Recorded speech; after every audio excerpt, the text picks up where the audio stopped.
Before the age of machines, before empires stretched across oceans, there was the quiet life of the common man, harsh, rhythmic, and forgotten. Tonight, we follow Edwin, a 32-year-old serf bound to the land, in a single day of toil, hunger, hope, and silence. Set in a small English village in the year 1273, this story invites you into the world of thatched roofs, muddy lanes, and prayers whispered under breath. No glory, no kings, just one man, one day, and the weight of survival. Lie back, breathe deep, and drift into the stillness of medieval life on Bore Me to Sleep. A day in a medieval peasant's life. The first thing Edwin felt was the cold, a damp, creeping chill that seeped through the thin layer of straw beneath him and into the marrow of his bones. It was still dark, the kind of darkness that pressed against his eyelids like a physical weight. He stirred, his joints stiff as old rope, and immediately the itching began. Fleas. They danced across his skin in tiny, merciless pinpricks, burrowing into the rough wool of his tunic, feasting on the sweat and grime of yesterday. He scratched absently at his neck, fingers catching in the matted tangles of his hair, and felt the familiar swell of a louse bite on his scalp. Beside him, Ayla shifted in her sleep, her breath a shallow rasp. Her arm lay flung across his chest, thin and trembling even in rest. The air in the hut was thick with the stench of unwashed bodies, damp earth, and the sour tang of the chickens roosting in the far corner. One of them clucked softly, a restless sound in the silence. Edwin opened his eyes. The single room was a pit of shadows, barely illuminated by the dying embers in the hearth. He could make out the shapes of his children. Wulfric, 9 years old and already wiry with work, curled like a knot against the wall, and Edgith, just 6, her small face pressed into the straw, a faint, wet cough rattling in her chest. The cough had lingered since Michaelmas, a constant, gnawing worry. Outside, the wind moaned through the thatch, sending a shower of dust onto the mud floor. Winter was coming, a thought that tightened Edwin's gut like a fist. Last winter, old Godric from the next hut had starved. They'd found him frozen stiff, his mouth full of straw. He sat up slowly, every muscle protesting. 32 years, and his body felt twice that. His back ached from yesterday's plowing, his hands were cracked and bleeding from the sickle, and a dull throb pulsed behind his eyes. Hunger was a hollow companion, gnawing at his ribs. He fumbled for the wooden bowl near the hearth, fingers numb. Inside, a congealed lump of yesterday's pottage lay cold in gray barley, turnip tops, and a handful of dried peas, boiled to mush in water so thin it was little more than broth. No salt, no fat, just the gritty, unsatisfying paste that was breakfast, dinner, and supper most days. Meat? Only at Christmas or Easter, if the Lord was generous. Edwin broke off a piece of the rye bread beside it, hard as stone, and dipped it into the pottage. The bread scraped his throat as he swallowed. Edwin. Elitha's voice was a thread in the dark. She sat up, pulling her threadbare shawl tight. Her face was gaunt. I shadowed. Is it dawn? Near enough, he grunted. He offered her the bowl. She took it, her fingers brushing his, rough, calloused, cold. She ate slowly, methodically, as if each mouthful required effort. Edgith coughed again, a wet, tearing sound. Aelith set the bowl down and crawled to her, laying a hand on the child's forehead. She's warm, she whispered. Too warm. Edwin didn't reply. Words were useless. Fever could take a child faster than a snapped neck. Last spring, the sweating sickness had carried off 3 in the village, including the miller's boy. They'd buried them in the churchyard, shallow graves dug in haste. He pulled on his brace, coarse linen trousers, stained and patched, then his tunic of undyed wool. It reeked of sweat and soil. No hose, no shoes. His feet were tough as leather from a lifetime of bare earth. Wulfric woke, blinking. Father. Up, Edwin said, not unkindly. Help your mother with the fire. The boy scrambled up, shivering. Edwin watched as he blew on the embers, adding twigs and dried dung chips until a feeble flame caught. Light flickered, revealing the hut in all its grim detail, walls of wattle and daub, crumbling where the rain had seeped through. The floor, packed earth mixed with straw and chicken droppings. The single oak chest holding their meager possessions, a spare tunic, a rusted knife, a wooden spoon. Near the door, their sow, Matilda, grunted in her pen, her flanks heaving. The smell of pig mingled with wood smoke and sickness. Edwin stepped outside.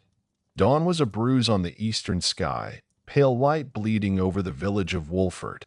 A dozen huts like his own crouched along a muddy track, smoke trickling from their roofs.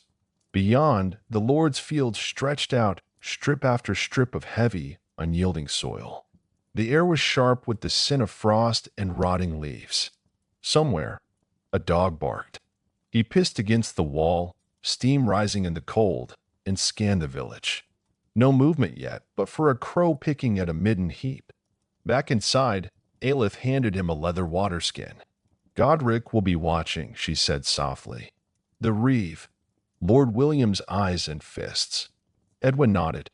Godric took pleasure in wielding his willow switch. Late to the fields? A lash. A furrow plowed crooked? A lash. Last harvest, Edwin had seen him break a man's arm for stealing a handful of grain.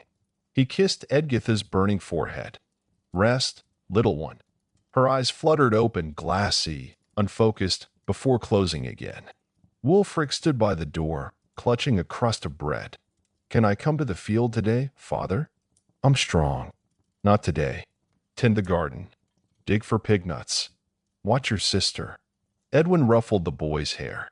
The garden, a patch of land behind the hut, was their only hope. A few rows of cabbages, leeks, and beans. If the frost held off. He stepped back into the cold. The village was stirring now. Doors creaked open. Thin figures shuffled toward the fields, heads down. No one spoke. What was there to say? Another day of labor. Another day of hunger. Edwin fell in step with Osric, a neighbor whose face was a map of wrinkles. "Cold enough to freeze the devil's balls," Osric muttered, breath clouding.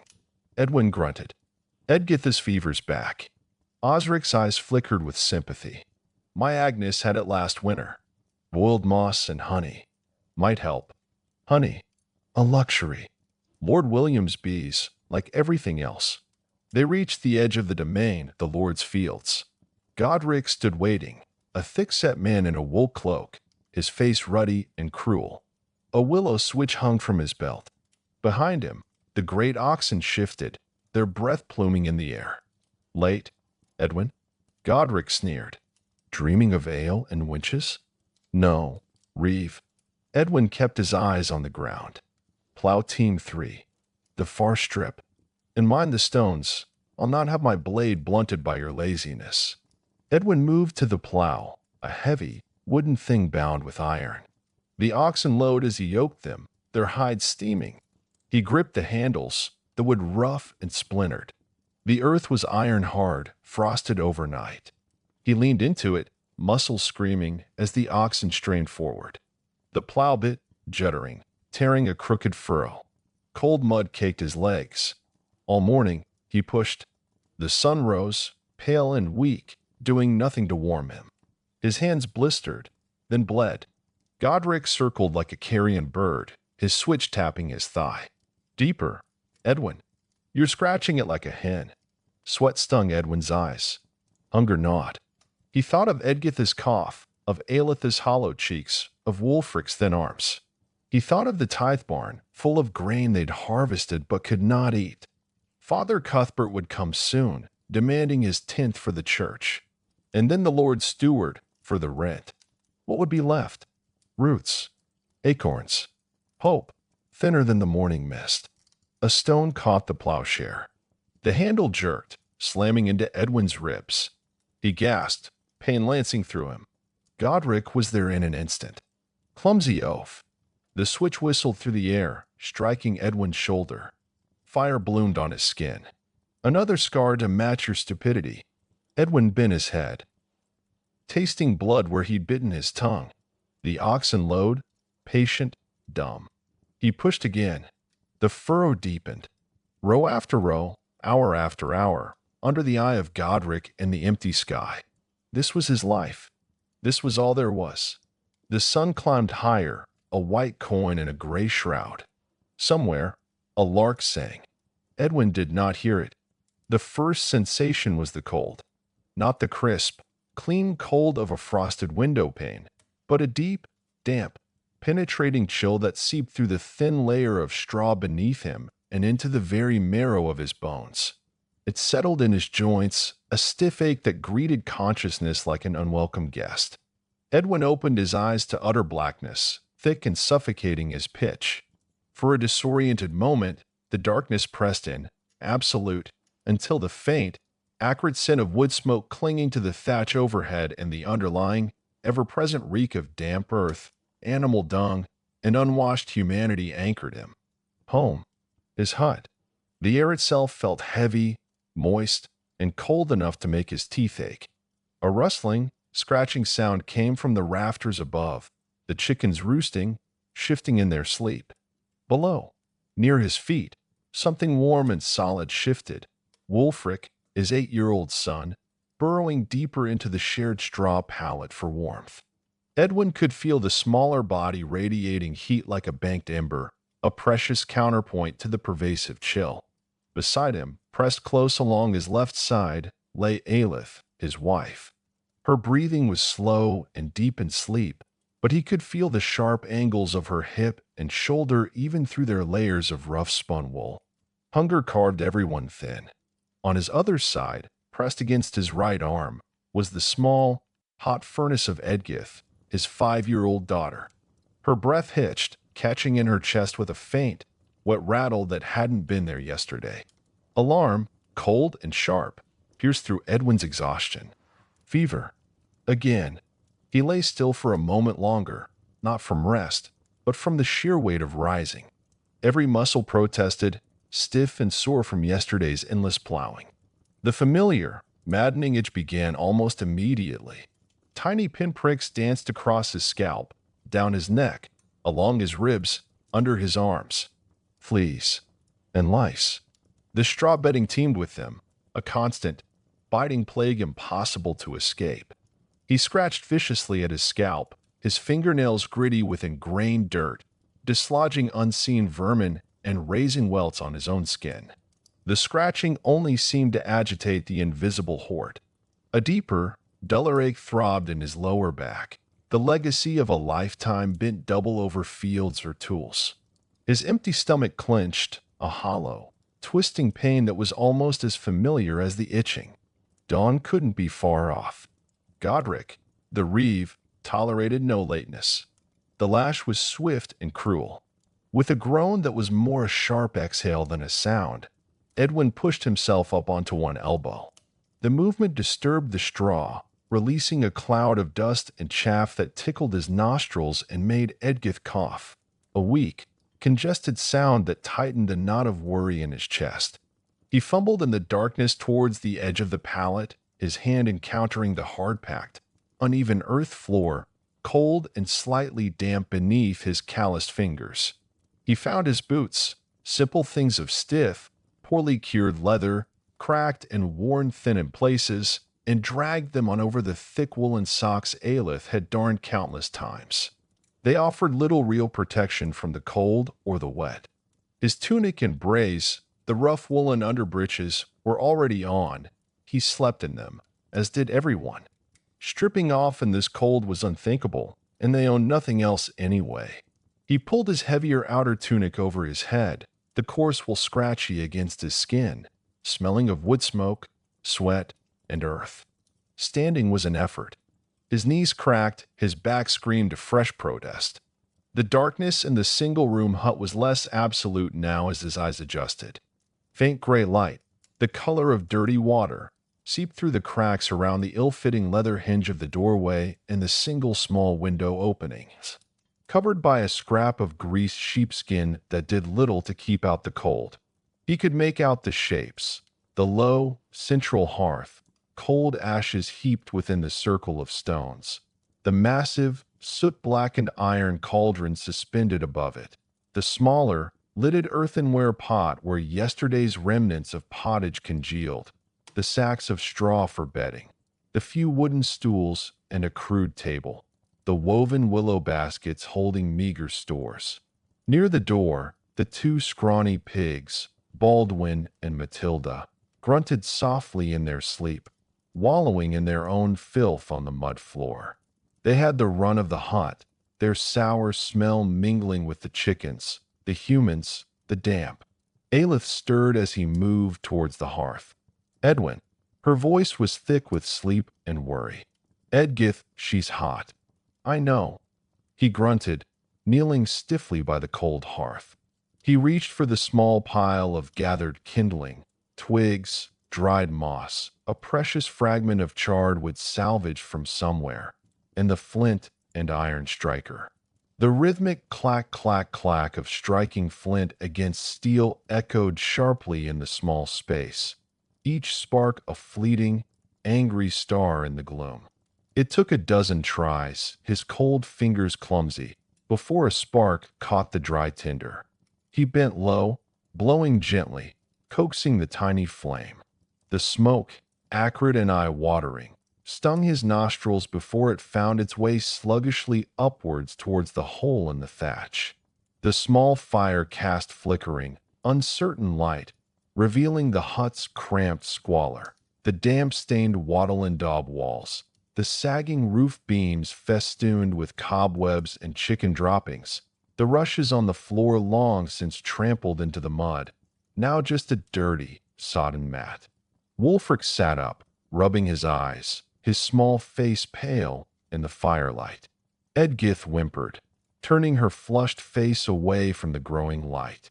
Aelith was already moving, her movements economical, worn smooth by routine and fatigue.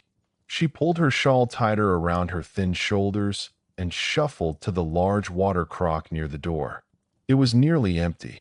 "I'll fetch water," she murmured, picking up the heavy wooden bucket.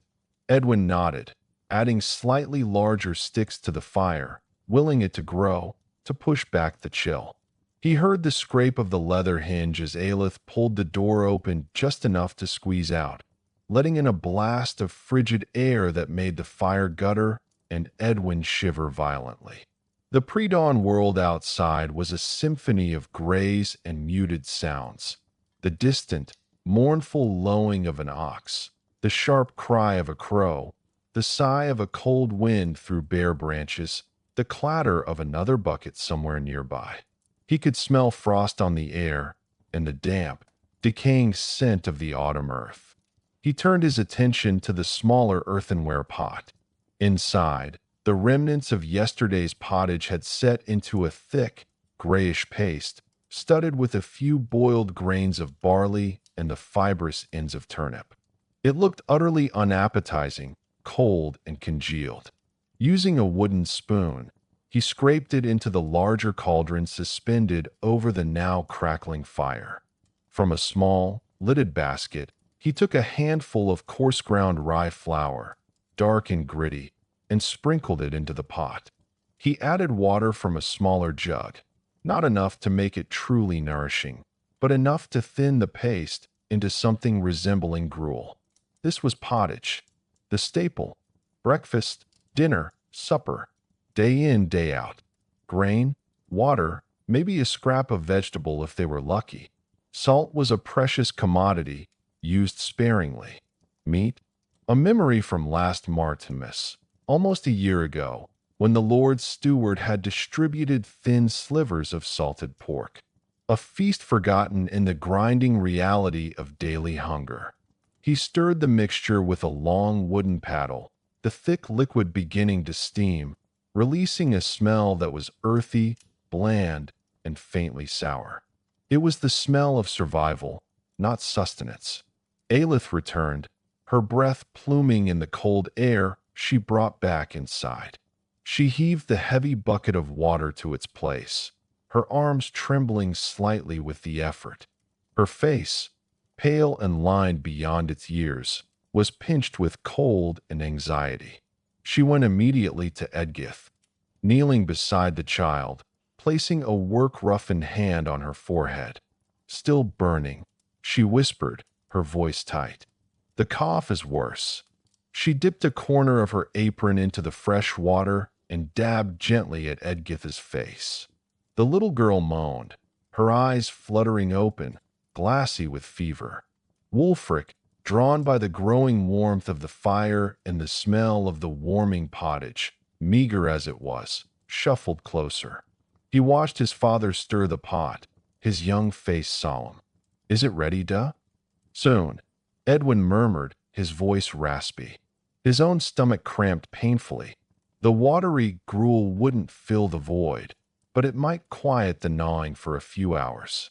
He broke off a small piece of hard, dark rye bread from the communal loaf kept in a covered basket. Bread baked communally in the village oven weeks ago, hard as rock now. He handed it to Wulfric. "Soak it in the pottage. Make it last." The boy took it eagerly, his eyes fixed on the steaming cauldron. Aelith managed to coax a few sips of water mixed with a precious few drops of the costly pennyroyal infusion into Edgith. The child coughed violently, spitting some of it back up. Aelith wiped her mouth, her expression bleak. "She needs more than this, Edwin." Old Maggie's remedy. Edwin's jaw tightened. Old Maggie, the herb wife, demanded payment. A hen, or a bushel of barley they didn't have, or silver pennies they'd never seen. "We'll see," he said heavily, knowing it was an empty promise.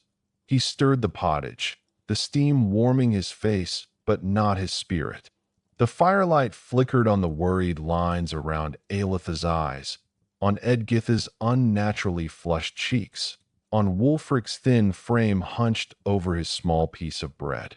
The pigs grunted, rooting half-heartedly in the dirt floor. A chicken fluttered down from the rafters, pecking at an invisible something near the hearth.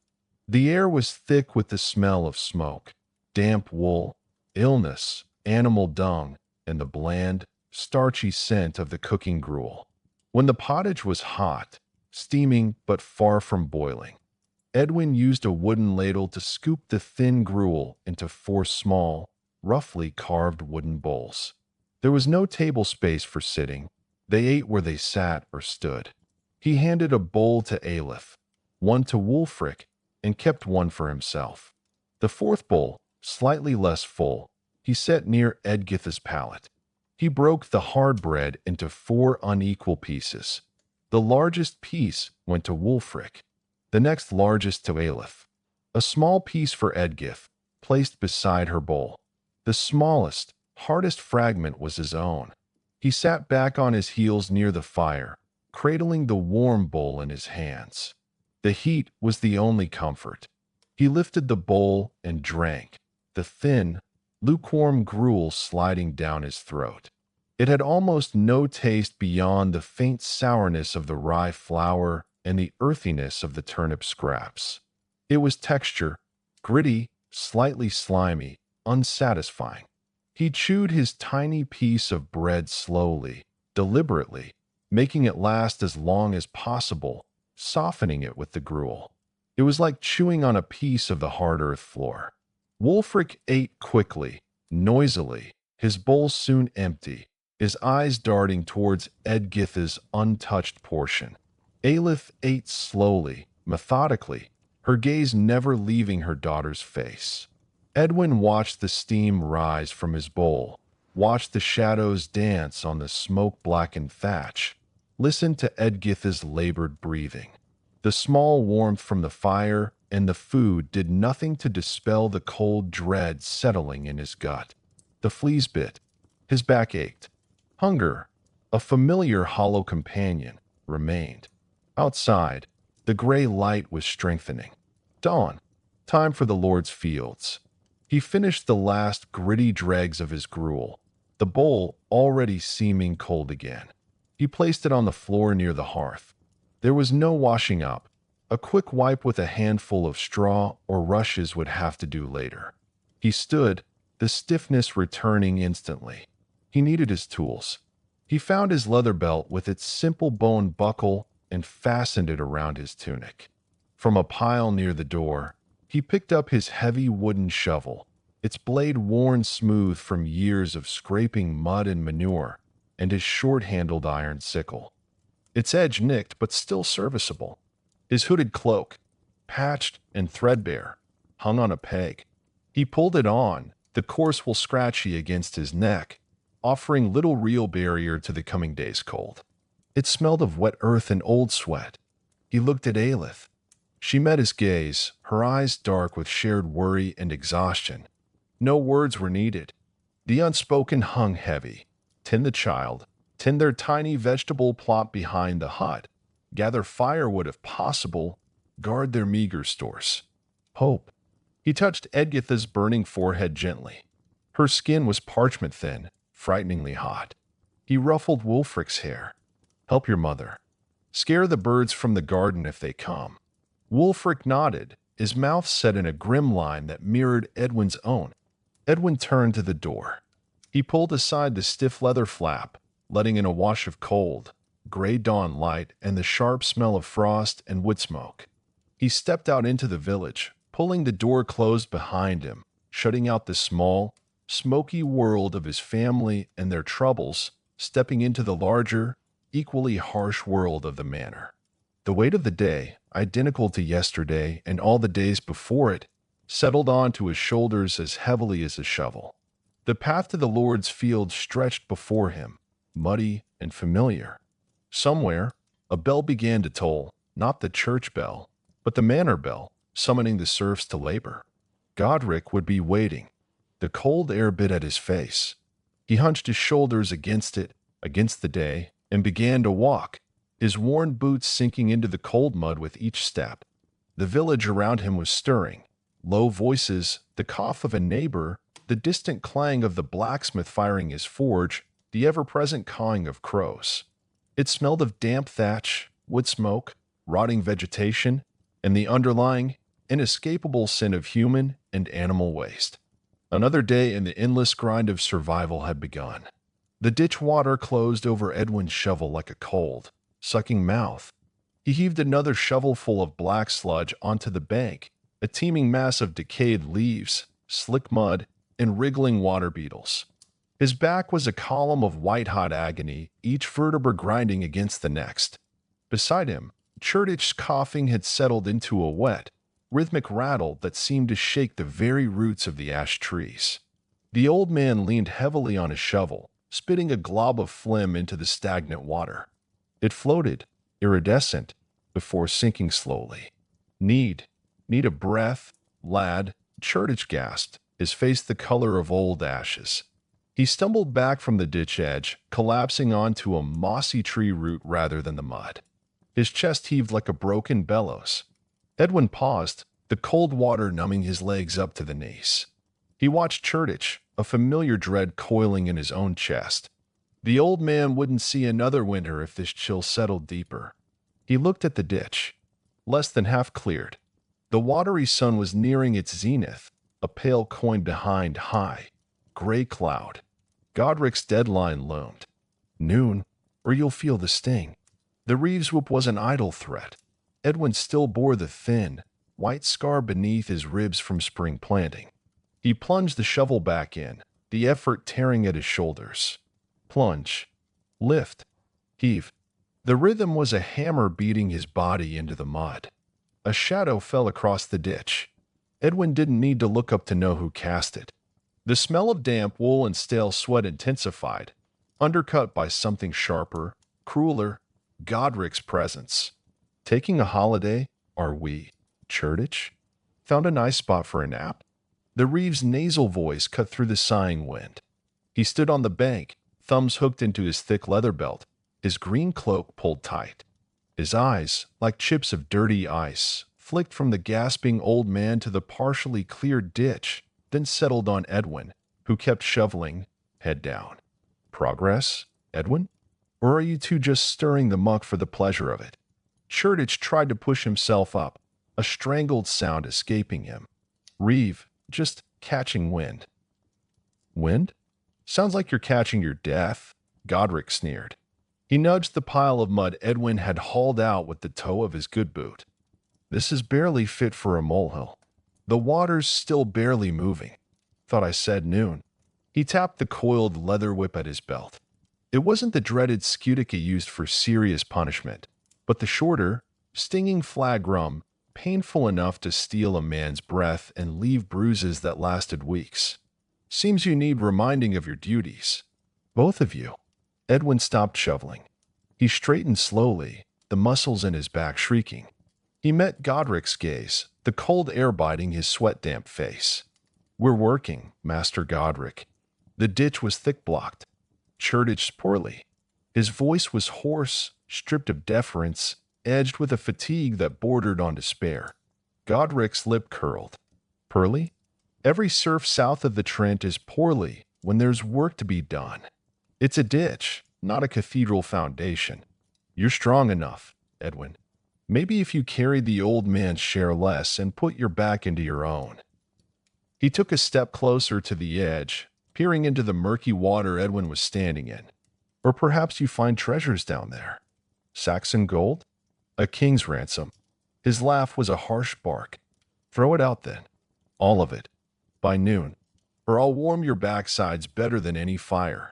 He turned, his cloak swirling, and stalked back towards the higher fields where the plow team labored, his staff thumping the damp earth. Edwin watched him go, a cold fury warring with the bone-deep weariness. The injustice of it burned hotter than his aching muscles.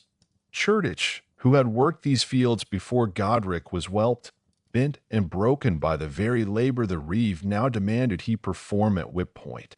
And for what? So the Lord's lower field wouldn't flood? So the yield next year might be a fraction higher? None of that grain would fill Churtagh's belly or Edwin's. It would fill the Lord's coffers and the tithe barn. He looked down at the filthy water swirling around his legs. His gaze fell on the wooden bowl he tossed aside earlier, half buried in the muck pile.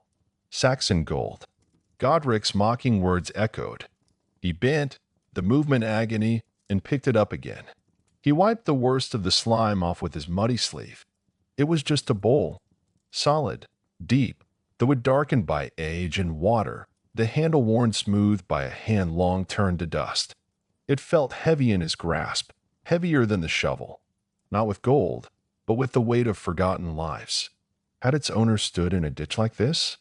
Had he felt the lash? Had his child burned with fever while he scraped mud for a master? The connection was a dull throb in Edwin's chest, deeper than anger, colder than the ditch water. Nothing changed. The names of the lords changed, the language of the overseers changed, but the mud, the hunger, the fear, the endless, grinding labor that remained. His treasure was blisters, an empty belly, and a daughter fighting for breath. He dropped the bowl. It landed softly this time, upright in the mud. Let it rot, or let some other wretch find it centuries hence and wonder. Come on, Churtagh, he said, his voice flat. Back to it. Just sit. Catch your wind. I'll dig. The old man nodded weakly, his eyes closed, his breath still rattling. Lad. Sorry, be useless. You're not useless, Edwin muttered, more to himself than Churtagh. He wasn't sure he believed it. He positioned himself squarely in front of the worst blockage under the copse roots. Ignoring the fire in his back, the numbness in his hands, the gnawing void in his stomach, he attacked the muck. Plunge. Lever. Heave. Mud flew. Water began to gurgle more insistently around his boots, finding the newly cleared channel. He worked with a desperate, silent fury, driven by the image of Godric's coiled whip and Edgitha's flushed face. Each shovelful was defiance, however futile. He wouldn't give the reeve the satisfaction. He wouldn't leave Churtagh to face the lash alone. He wouldn't let the ditch win. The sun crawled higher. Sweat stung his eyes, mixing with mud. His blisters tore open, staining the wet wood of the shovel handle pink. He didn't stop. Plunge. Lever. Heave. The rhythm was a drumbeat of survival. The only sounds were the sucking mud, the gurgling water, Churtagh's labored breathing, and the distant, patient lowing of the oxen. The treasure lay forgotten in the muck. The ditch, inch by agonizing inch, surrendered. The cold water in the ditch wasn't merely unpleasant. It was an active assault. It stole the breath from Edwin's lungs the moment he stepped in, a sharp, shocking gasp tearing from his throat. It seeped instantly through the worn leather of his boots and the coarse wool of his brazen hose, numbing his feet and calves with a cruel swiftness. The mud beneath was worse, a thick, sucking ooze that clung greedily to his boots, demanding immense effort for every step, threatening to pull them clean off. It was the color of decay, a deep, viscous brown, releasing pockets of foul-smelling gas as they disturbed it, the stench of rotting vegetation and something vaguely animal, a miasma that hung heavy in the damp air. Churditch groaned as he followed Edwin in, a sound that seemed to bubble up from the depths of his own exhaustion. "Sweet Jesu, preserve us," the old man wheezed, his knuckles white as he gripped the handle of his wooden shovel, his thin frame trembling visibly. The water reached past his knees, making him seem even more frail, a sapling in a flood. "No talking. Move." Godric's voice cracked like a whip from the bank. He stood silhouetted against the gray sky, hands on his hips, his own boots clean of the muck he commanded others to wade through. "That ditch needs clearing to the willow root by noon. Not an inch less, or you'll both feel the birch before supper." He didn't wait for a response, turning on his heel and striding off towards the plowmen, his voice already rising in criticism at their furrows. Edwin bent, plunging his shovel into the cold, resistant mud. The wooden handle, slick with the damp and his own sweat despite the cold, chafed against the raw, broken skin of his palms. He levered a heavy clump free, water and slime cascading off it, and heaved it onto the bank. It landed with a thick, wet slap, another shovelful, and another. The rhythm was punishing, each movement a symphony of pain. The pull in his lower back as he bent and lifted, the strain in his shoulders and arms, the ache in his thighs fighting the suction of the mud, the sting of the cold water on his skin, the raw scrape of the wood against his hands. His breath came in ragged gasps, pluming white in the frigid air, each inhalation carrying the reek of decay from the ditch. Beside him, Churditch worked with a desperate, slow tenacity. Each shovelful was smaller, lifted with a visible tremor. His breathing was a thin, whistling rasp, punctuated by wet coughs that doubled him over for moments at a time. Edwin watched him out of the corner of his eye, a pang of pity cutting through his own misery. Churditch had worked these fields since before Edwin was born. His son had died in a fall from the Lord's hayloft 3 summers past. His wife had succumbed to the winter fever 2 years ago. Now he was just an old body, worn thin, his strength almost gone, yet still compelled to wade in filth under threat of the lash. "When will it be me?" Edwin thought grimly, heaving another load of mud. "When I can no longer lift a shovel. Will Godric show mercy?" He knew the answer. Mercy was as scarce as meat in Lent. His thoughts drifted, a necessary escape from the agony of the labor. He pictured Edgitha's face, flushed with fever, her small chest hitching with that terrible wet cough. Aeletha's worried eyes. The memory of her touch on his arm that morning, a fleeting connection in the shared dread. He saw the empty water crock, the meager stores in the willow baskets, the tiny patch of earth behind their hut where Aelith coaxed turnips and cabbages from the stubborn soil. Would it be enough this winter? Would Edgith even see the spring? The fear was a cold stone in his gut, heavier than any shovelful of mud. He remembered the feel of the hard rye bread fragment dissolving in the thin gruel that morning, the way it had done nothing to quiet the gnawing emptiness. That emptiness was back now, a sharp, twisting pain beneath his ribs, warring with the ache in his back. The ditch was a nightmare of tangled roots and hidden stones.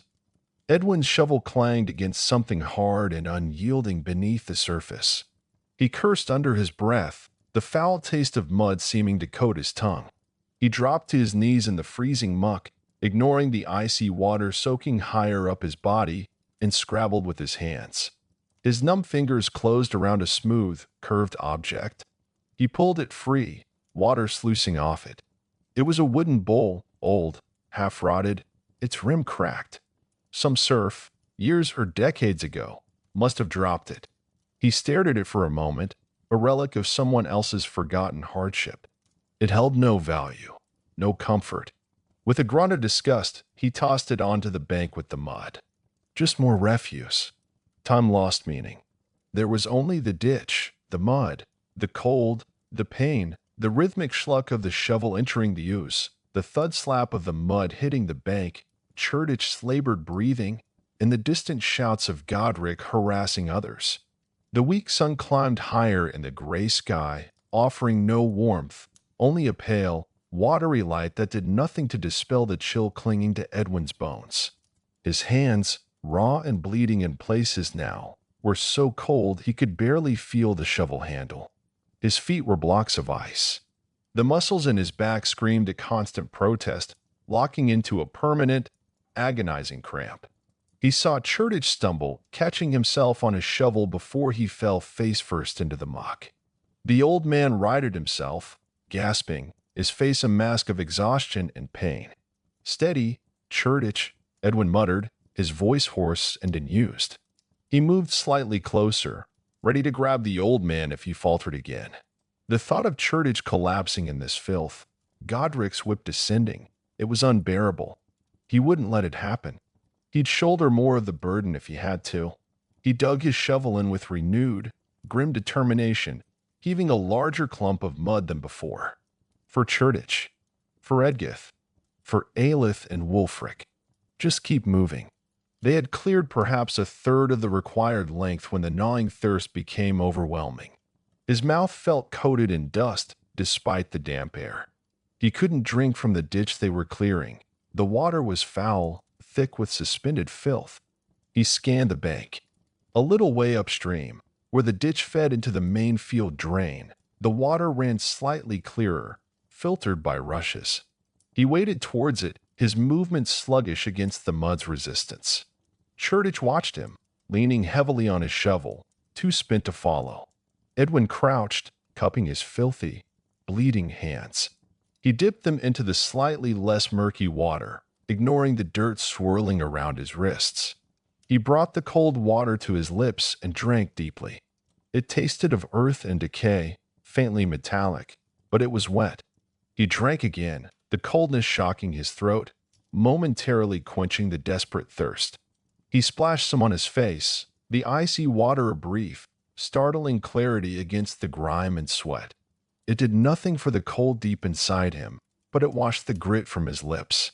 He glanced back at the stretch of ditch they still had to conquer, a seemingly endless trench of cold misery. Godric would be back soon. The sun was nearing its zenith. They were far behind. The despair settled back over him, heavier than the mud on his boots.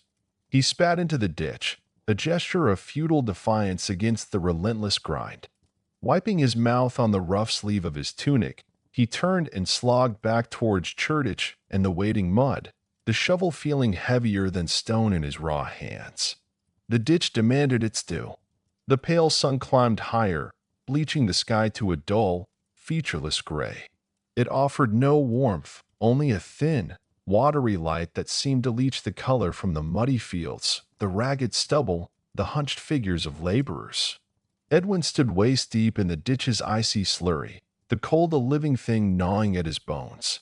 His shovel bit into the muck again, a thick, sucking sound, and he heaved another load of black, reeking sludge onto the bank. Rotting leaves, drowned worms, and the slick, unrecognizable remains of small creatures slid off the blade. The stench was a physical presence, decay. Stagnation, the sour tang of wet earth turned foul. It coated his tongue, filled his nostrils, a constant assault. His hands, raw and cracked from the cold mud and the rough wooden handle, burned.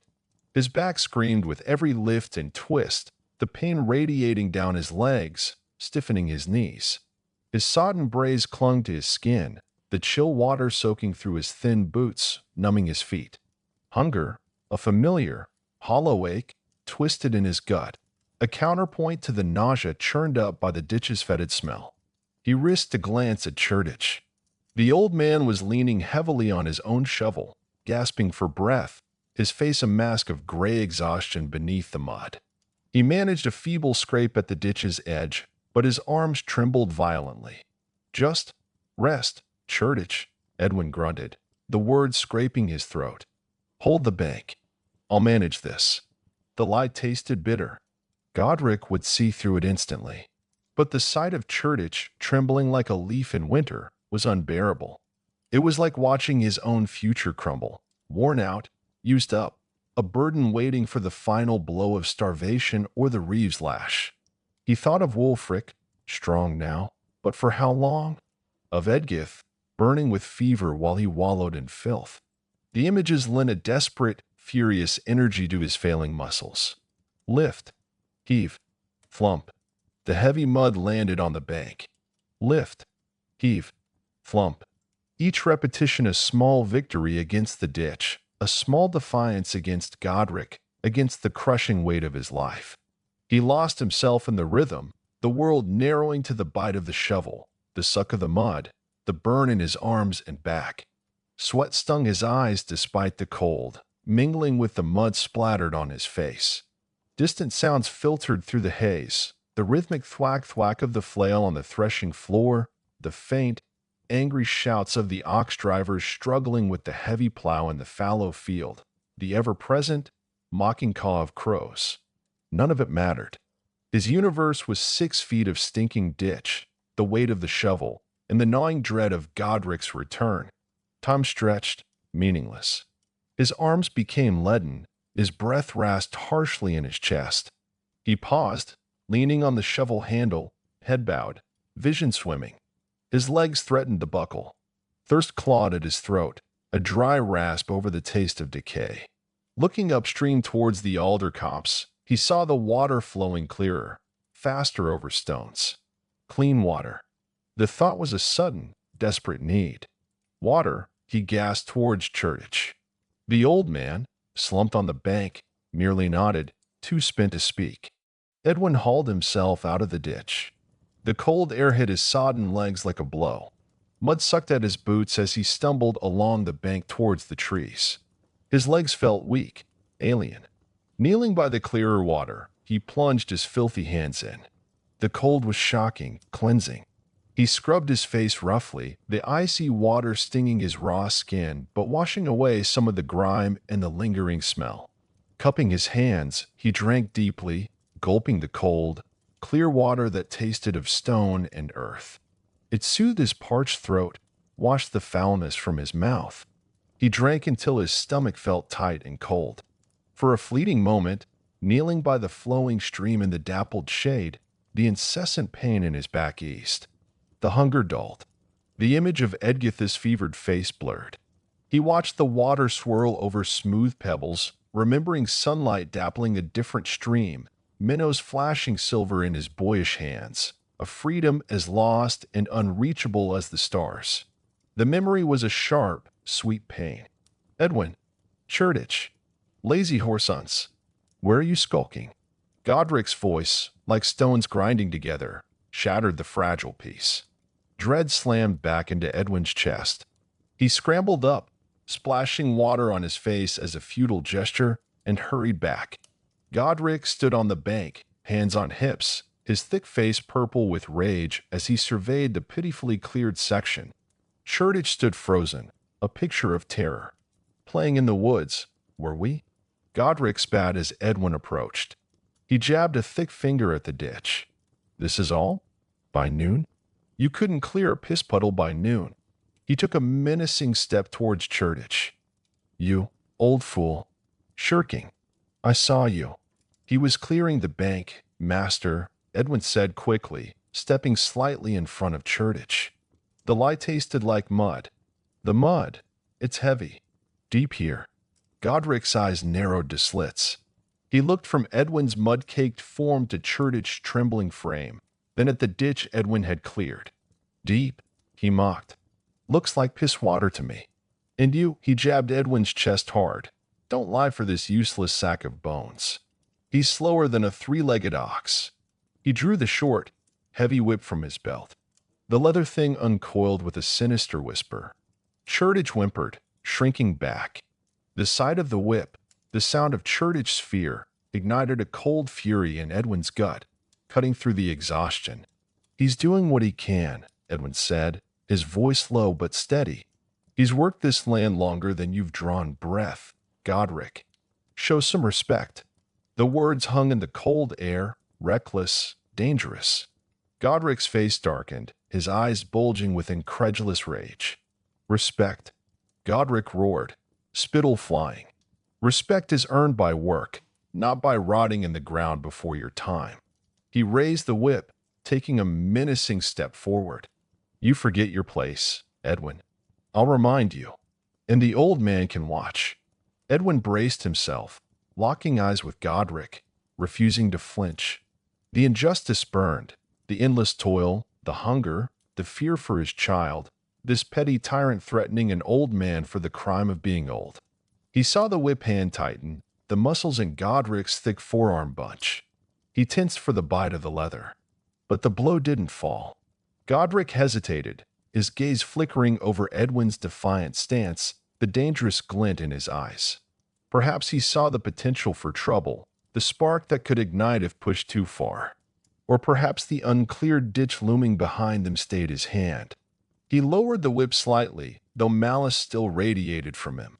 Get back in that ditch, both of you, he snarled. Every inch cleared by noon, or you'll both feel this leather till the blood runs. And you, Edwin, he added, his eyes boring into him, you owe me an afternoon's labor for your insolence. You'll clear the stubble from the south strip after this. Alone. He turned and stalked away, his broad back radiating fury. Edwin exhaled shakily. The cold anger drained, replaced by a hollow ache of fear and crushing resignation. An extra afternoon's labor. The weight of it pressed down, heavier than any shovel load. Exhaustion threatened to buckle his knees. He looked at Churtich. Tears cut clean tracks through the grime on the old man's cheeks. Thank you, Edwin, he stammered. He would have.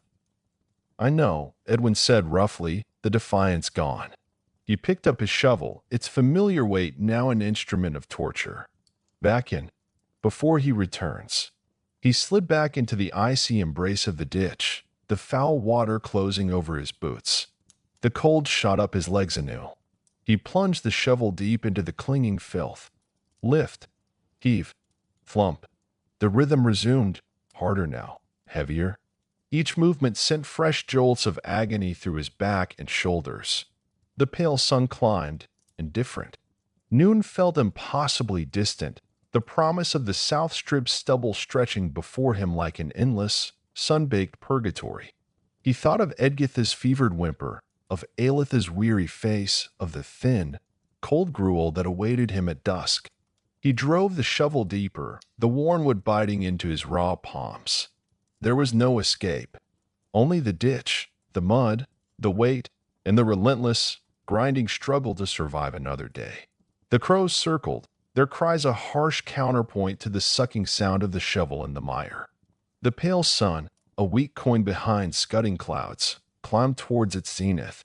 Its feeble light offered no warmth, only a grudging illumination that turned the muddy expanse of the manor fields into a vast, gray-brown wasteland. Edwin bent again, the motion now a dull agony etched into his very bones. Thrust. The iron blade of the shovel bit into the muck at the bottom of the ditch. Sink. It met the resistance of thick clay and tangled roots. Lift. Muscles corded in his neck. Fire lanced down his spine, his arms trembled with the weight of the sodden earth. Heave. He flung the dripping mass onto the bank, a wet slap adding to the putrid mound. Beside him, Churtich gasped, a thin, reedy sound, as he managed a much smaller shovelful, his ancient frame shuddering with the effort. Mud plastered them both from waist down, cold and heavy, seeping through worn leather, numbing flesh. The ditch water, slightly clearer now where they'd labored, but still thick with suspended filth, swirled around their calves, a constant, chilling embrace. The stench was a living thing, rotting vegetation, stagnant water, the metallic tang of cold earth, and the pervasive, underlying reek of decay that seemed to rise from the very ground. Edwin straightened slowly, his back screaming. He wiped his forearm across his brow, smearing mud and sweat. He scanned the ditch. They'd cleared perhaps another 3 yards since Godric's pronouncement. 17 impossible yards stretched before them, choked with reeds, thick mud, and sluggish, polluted water. The sun was nearing its peak. Panic, cold and sharp, clawed at his empty stomach. Noon. The lash. No bread. He pictured Godric's thick fingers unhooking the whip, the cruel snap of the leather, the raw stripes on Churdich's thin back. He pictured Edgitha's fevered face, Aeletha's despair, Wulfric's hollow eyes. The loss of the midday bread wasn't just hunger, it was stolen strength, stolen hope for surviving the afternoon's labor. Can't feel my feet no more, lad, Churdich wheezed, leaning heavily on his shovel handle, his knuckles white. His face was the color of ashes, his lips tinged blue. Each breath rattled in his chest. Edwin looked at the old man, then at the impossible task. Despair threatened to drown him. He leaned on his own shovel, the rough wood biting into his palm. His gaze drifted beyond the ditch bank, across the rutted field path. There, near the edge of the copse where the Lord's Woods began, a small spring bubbled. Not the main stream feeding the ditch, that was further down, still choked, but a tiny offshoot filtering through cleaner gravel before joining the main flow. The water there looked clear. Cold, but clear. A desperate idea sparked. Edwin said, his voice hoarse. Stay here. Rest a moment. Don't let Godric see you idle, but just rest. I'll be back. He didn't wait for a reply, knowing the old man had none to give. He clambered out of the ditch, his waterlogged boots heavy, mud sucking greedily at them. He moved quickly, keeping his head down, hoping Godric's attention was elsewhere, likely harassing the plowman struggling with the heavy wooden plow and the bulky oxen further down the field. He reached the edge of the copse, the skeletal branches of oak and ash offering scant cover. He dropped to his knees beside the tiny rivulet. The water was indeed clearer here, flowing over smooth, dark stones and patches of clean sand. It was bitterly cold, but it looked drinkable. He cupped his hands, ignoring the ingrained dirt under his nails, the mud caked on his wrists. He scooped up the cold liquid and drank deeply.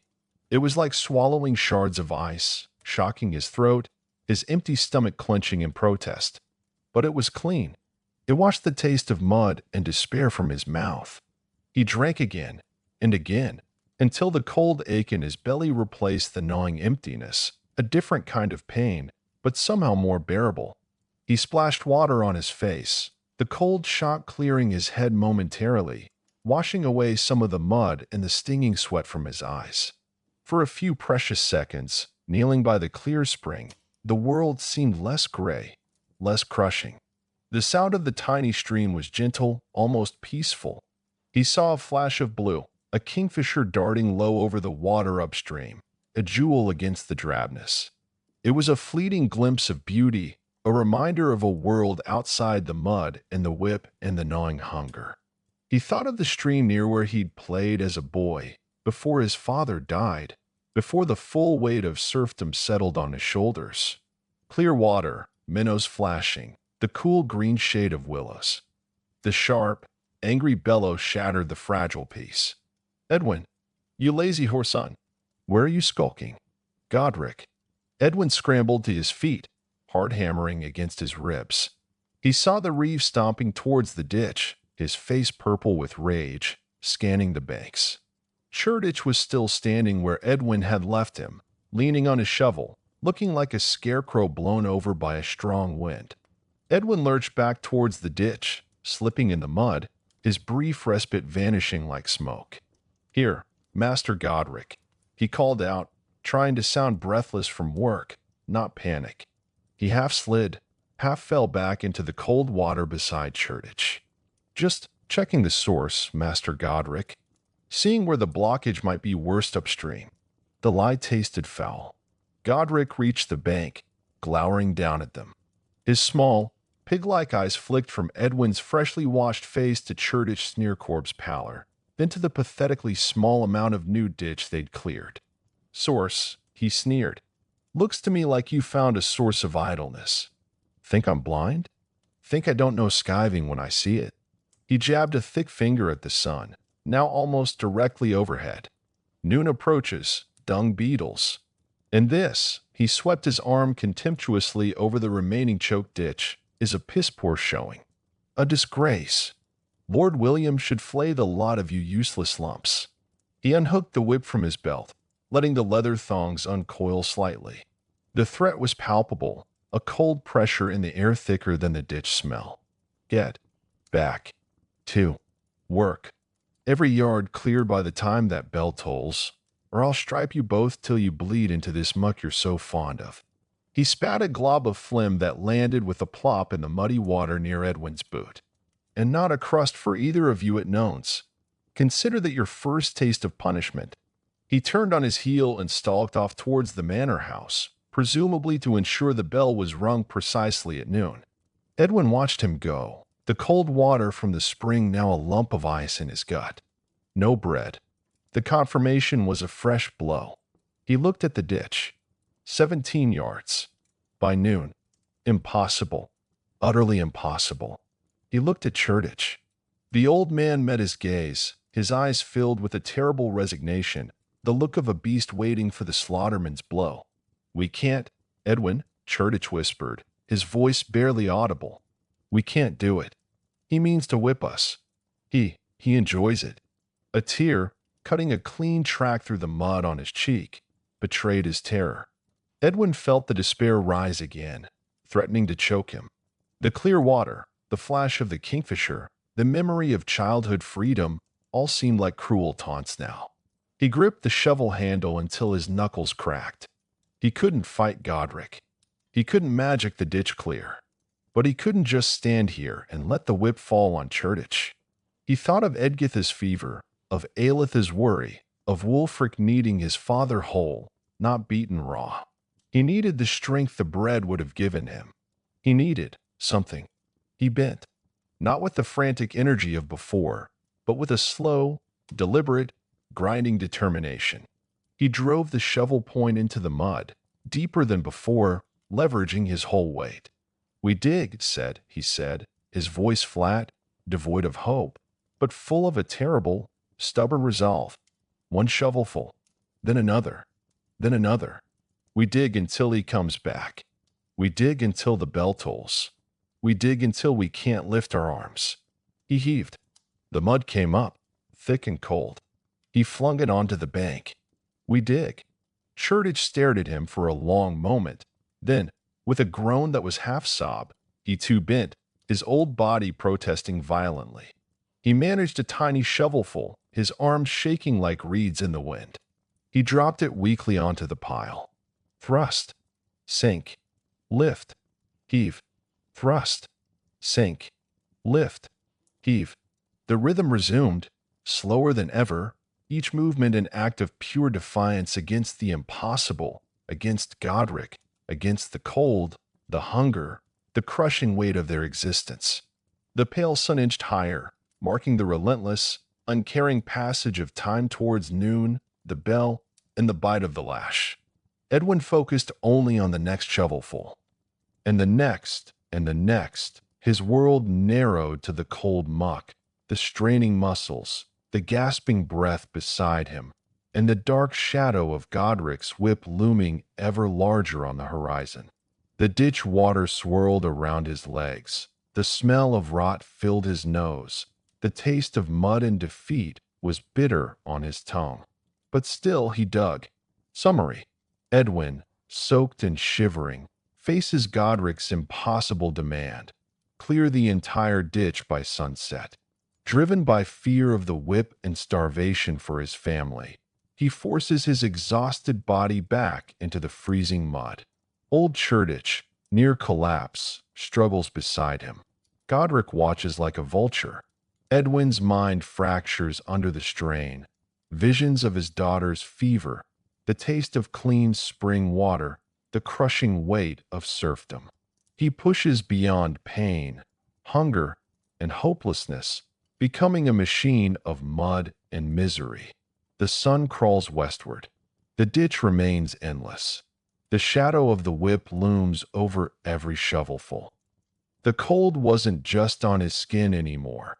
It had burrowed deep into the marrow of his bones, a dull, aching throb that pulsed in time with the frantic hammering of his heart.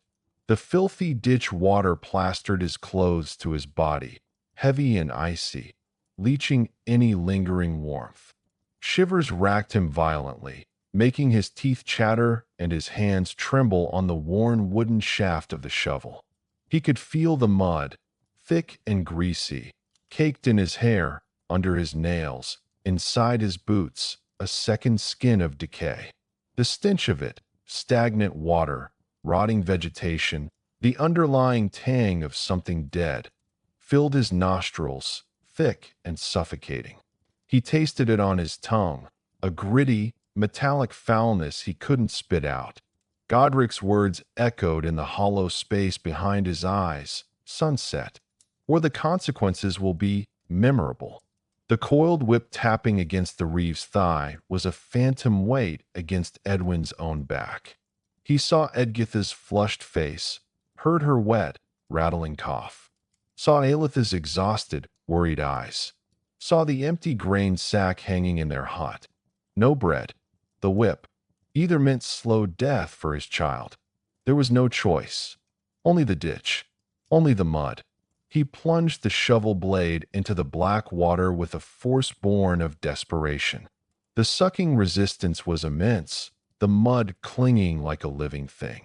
He drove his foot down onto the shoulder of the blade, forcing it deeper, feeling the strain tear through the muscles of his thigh and lower back. A gasp escaped him, ragged and pained.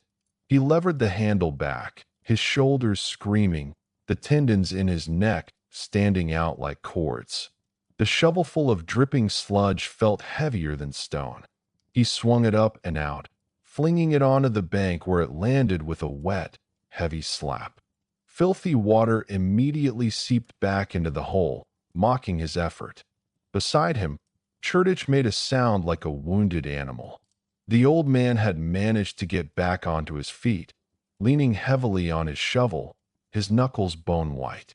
He tried to mimic Edwin, driving his blade down, but it barely penetrated the surface.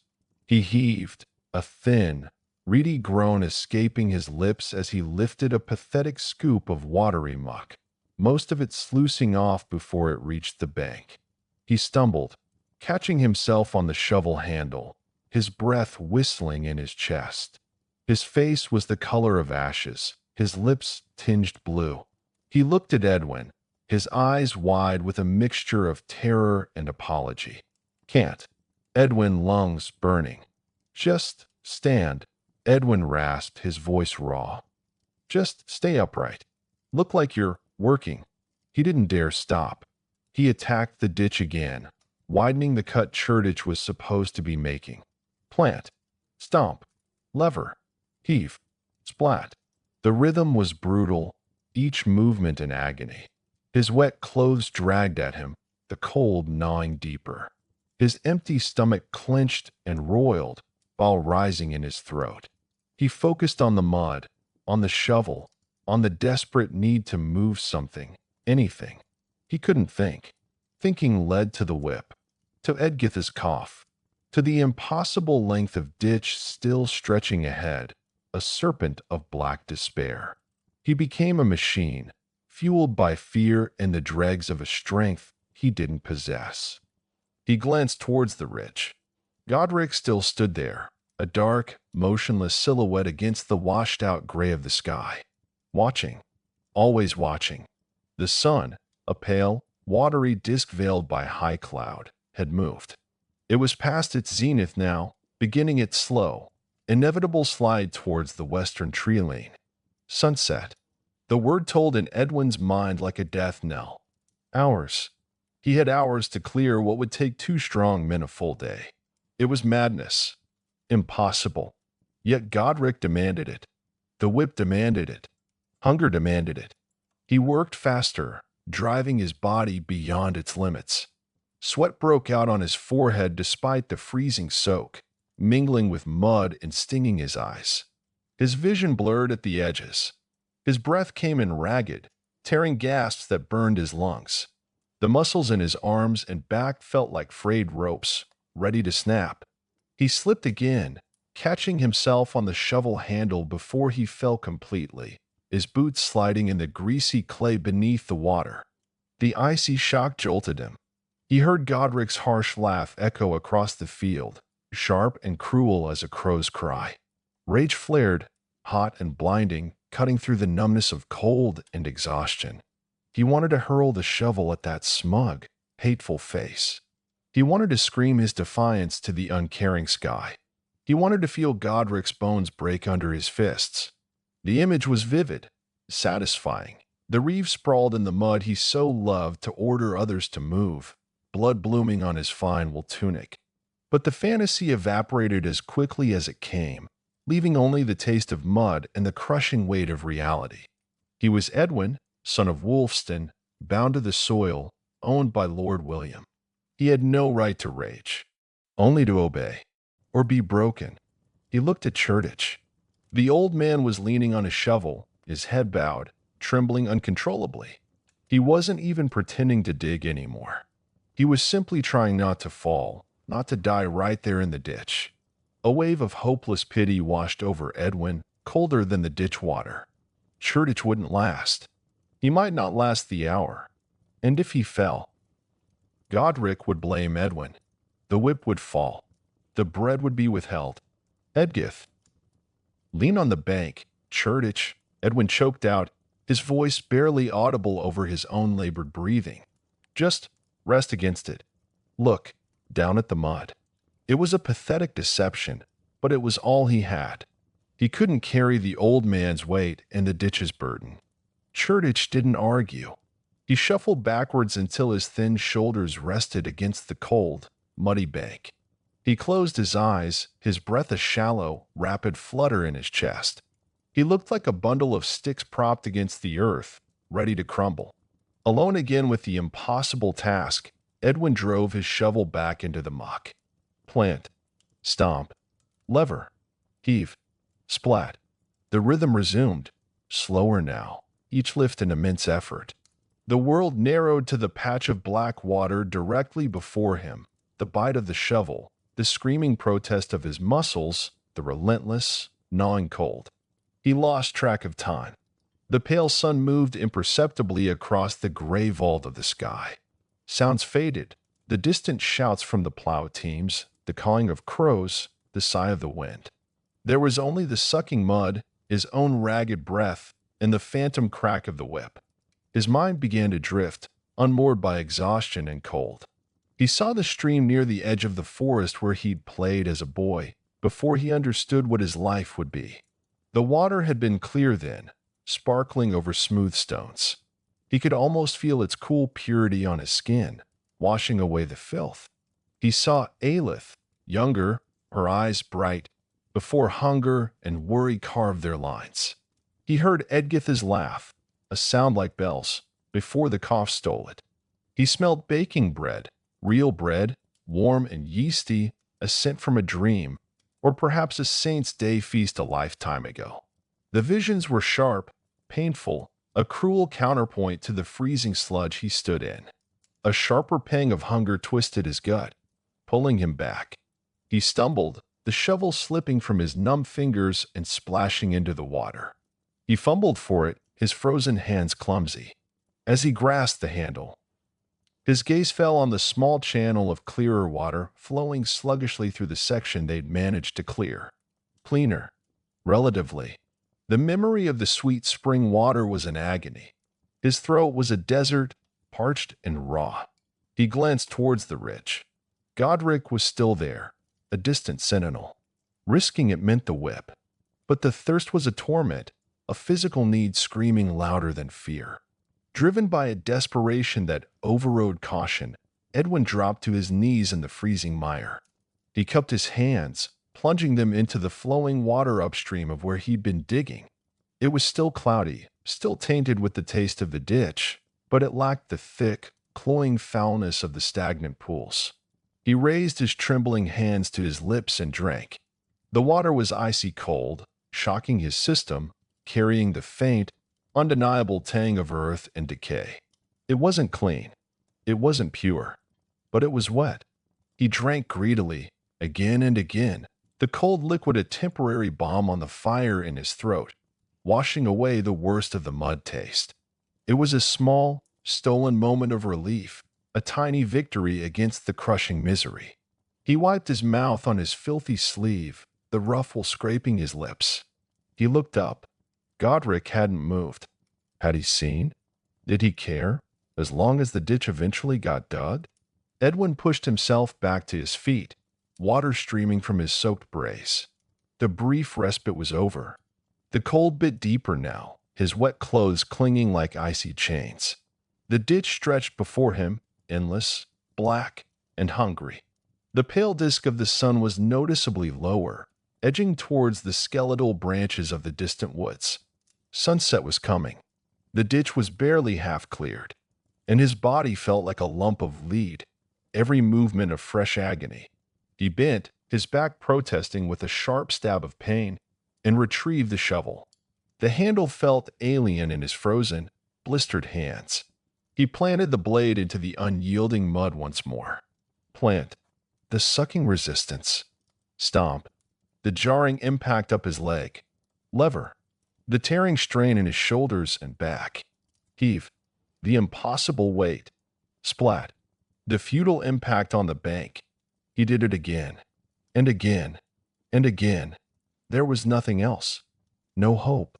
No future. Only the mud, the cold, the ditch, and the shadow of the whip falling with every setting ray of the dying sun. The rhythm was a dirge played on the bones of the bound.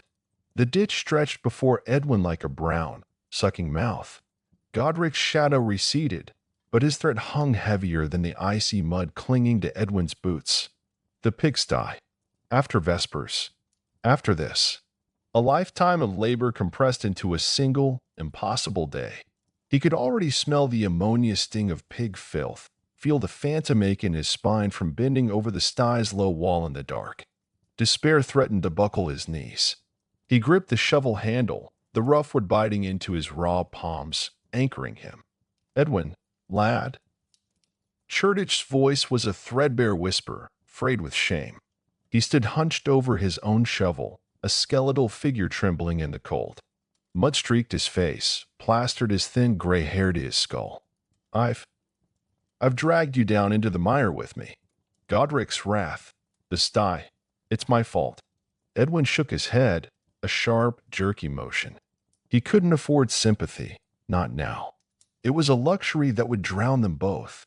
Fault lies with him who wields the whip, not him who feels it, he rasped, the words scraping his throat. Rest your bones, Churtich. Catch your wind. He didn't look at the old man. Looking meant seeing the fragility, the hopelessness reflected back. Instead, he focused on the ditch wall. A tangle of slick, black roots protruded like rotten veins. He drove his shovel point hard against them. The impact jarred his arms, sent fresh pain lancing up his spine. He levered. The roots held, stubborn, ancient. He grunted, shifted his weight, boots sinking deeper into the icy slurry. Levered again. With a wet, tearing sound, the roots gave, pulling a great clod of half-frozen earth and slime free. He heaved it onto the bank. It landed with a thick, wet slap. He moved down the trench. Dig. Lever. Heave. The rhythm was slower now, each movement a battle against gravity and exhaustion. His muscles burned, not with the fierce heat of earlier exertion, but with a deep, cold ache that seeped into the marrow. The cold air clawed at his lungs with every ragged breath. Hunger was a constant, hollow grinding, a counterpoint to the scrape of the shovel and the sucking sound of mud releasing its grip. He worked methodically, clearing small sections at a time, focusing only on the patch of mud directly before him. To look at the whole length of the unfinished ditch was to invite madness. Churtich, after a few minutes of gasping, began to work again. Not digging, not really. He used his shovel more like a staff, poking weakly at clumps of debris near the bank, trying to dislodge them. His movements were agonizingly slow, punctuated by wet, rattling coughs that bent him double. He was a ghost of labor, a reminder of what Edwin might become if he lived long enough. Time lost meaning. The gray sky offered no clues. Was it mid-morning? Nearing noon? The sun remained a pale, cold smudge behind the clouds. Edwin's world narrowed to the bite of the shovel, the weight of the mud, the sting of the cold on his sweat-dampened skin beneath his scratchy wool tunic. He thought of Aelith. Was she tending Edgith? Was the child's fever worse? Had she managed to scare the crows from their meager kale patch? He thought of the hard bread crust he'd left for her. Had she eaten it, or saved it for the children? The thoughts were sharp stones in the mud of his mind. He dug harder, as if physical pain could drive out the mental anguish. A sound made him pause. Not Churtich's cough. A rhythmic, wet squelching. He looked up. Down the ditch, maybe 20 yards away, where the ground rose slightly, the water flowed a little clearer, less choked with mud. Godric stood there, boots planted wide, pissing a steaming yellow arc into the watercourse. He made no attempt to step aside, no pretense of privacy. He faced Edwin, a look of bored contempt on his broad face. The acrid smell of urine carried faintly on the cold air, mingling with the ditch rot. Edwin froze, shovel half lifted. Humiliation, hot and sour, flooded him, momentarily eclipsing the cold and fatigue. This was the Reeves' dominion. Everything, the land, the water, the serfs who worked it, was his to use and despoil as he pleased, a reflection of the Lord's absolute power. Edwin was less than the pigs in the sty he would later clean. At least their filth served a purpose. He dropped his gaze, fixing it on the brown slurry swirling around his boots. He heard the splashing stop, heard Godric grunt, adjust his brace, then the heavy squelch of boots moving away. Only when the sound faded did Edwin move again. He drove his shovel into the mud with savage force, the shock vibrating up his arms. He dug with renewed, silent fury, channeling the shame and helpless rage into the brutal work. Dig. Lever. Heave. Each load of mud thrown onto the bank was a futile blow against the crushing weight of his existence. He didn't look towards the fouled water upstream. He focused downstream, on the section he could still salvage. The cold deepened as the unseen sun began its descent. Edwin's hands, even in their worn leather gloves, were numbcloths. His feet felt like blocks of ice within the cracked boots. He worked until his vision blurred at the edges, until the muscles in his arms trembled violently with every lift. He knew he wasn't working fast enough. The cleared section of ditch was pitifully short. Godric would be back. The whip would fall. The pigsty awaited. Beside him, Churtich slumped against the muddy bank, his shovel slipping from his grasp. He didn't cough this time. He simply leaned there, eyes closed, breath coming in shallow, whistling gasps. He looked like a man already half buried by the cold earth. Edwin stopped digging. He leaned heavily on his shovel handle, his head bowed, gasping for air that felt like shards of glass in his chest. The ditch seemed to stretch infinitely in both directions, a muddy purgatory. The cold, the hunger, the ache in every joint, the stench of decay, and Godric's casual defilement, it all pressed down on him. A physical weight threatening to drive him into the mud. He closed his eyes. For a fleeting, treacherous moment, he wished the mud would swallow him. End it. In the relentless grind, the fear for Edgith, the sight of Aelith's exhaustion, the taste of the never-ending pottage. But then he saw Wulfric's face. Not solemn, as he'd been this morning, but lit with a rare, fleeting smile from weeks ago, chasing a butterfly in a sun-dappled moment stolen from labor. He saw Edgith's small hand clutching his finger before the fever took hold. He felt the ghost pressure of Aelith's head resting on his shoulder in the dark hut, a moment of shared, silent endurance.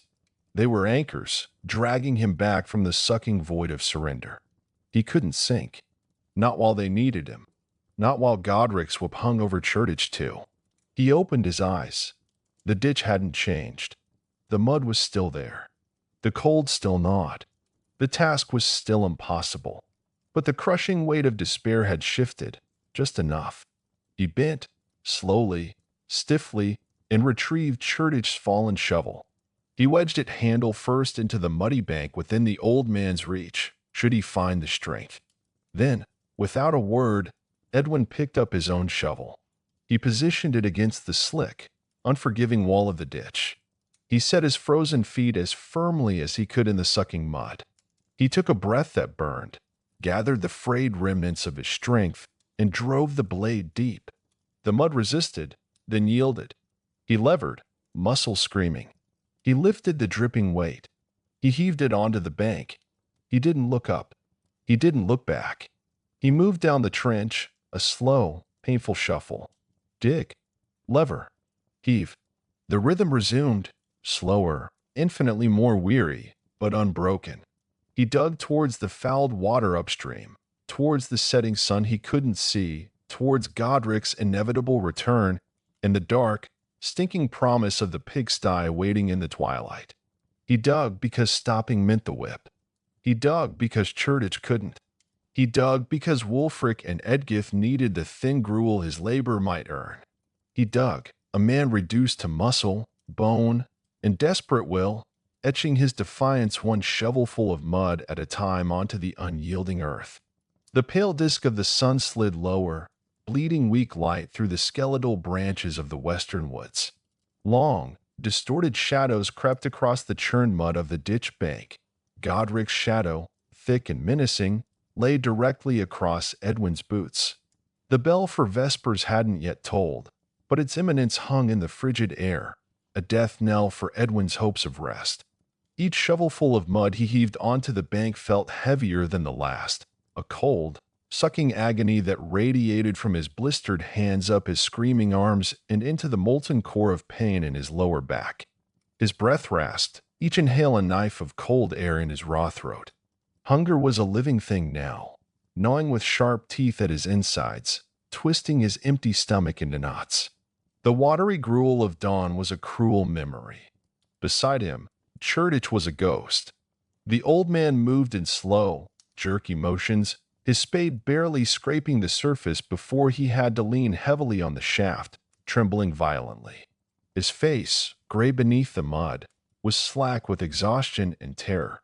Every time his spade faltered, Edwin saw Godric's fingers twitch towards the coiled whip at his belt. It was a constant, silent threat that pulsed in the air between them, thicker than the stench of decay. Edwin dug. Lift. Heave. Dump. The rhythm was a dirge, a funeral march for his strength, his spirit. He dug not for progress. The ditch stretched before them, a mocking, impossible gulf, but to keep that whip coiled. He dug to shield Churtich's frail body from the lash. He dug because stopping meant the pigsty and the whip. He dug for Edgith's fevered brow, for the hollow fear in Aelith's eyes, for Wulfric's thin shoulders. Each lift of the shovel was a silent scream against the crushing injustice, a desperate bargain with Godric's malice. See me work. See me break. Spare the old man. Spare me the lash before the sty. His mind, starved and battered, flickered like a dying candle. Brief, vivid flashes pierced the gray monotony, the shocking, pure cold of the spring water on his tongue. A fleeting, stolen paradise. The imagined warmth of the hearth fire. The scent of wood smoke instead of rot. Edgith's small hand clutching his, burning with fever. Then, the darker visions.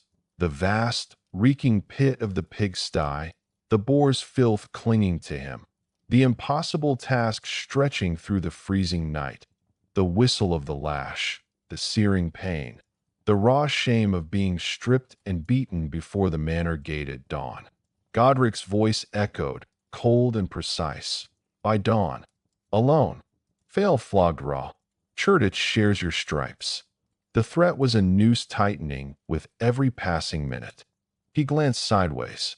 Churdich had stopped again, bent double, coughing wetly into the mud. Godric took a step forward, his boots squelching in the ooze. Edwin acted without thought.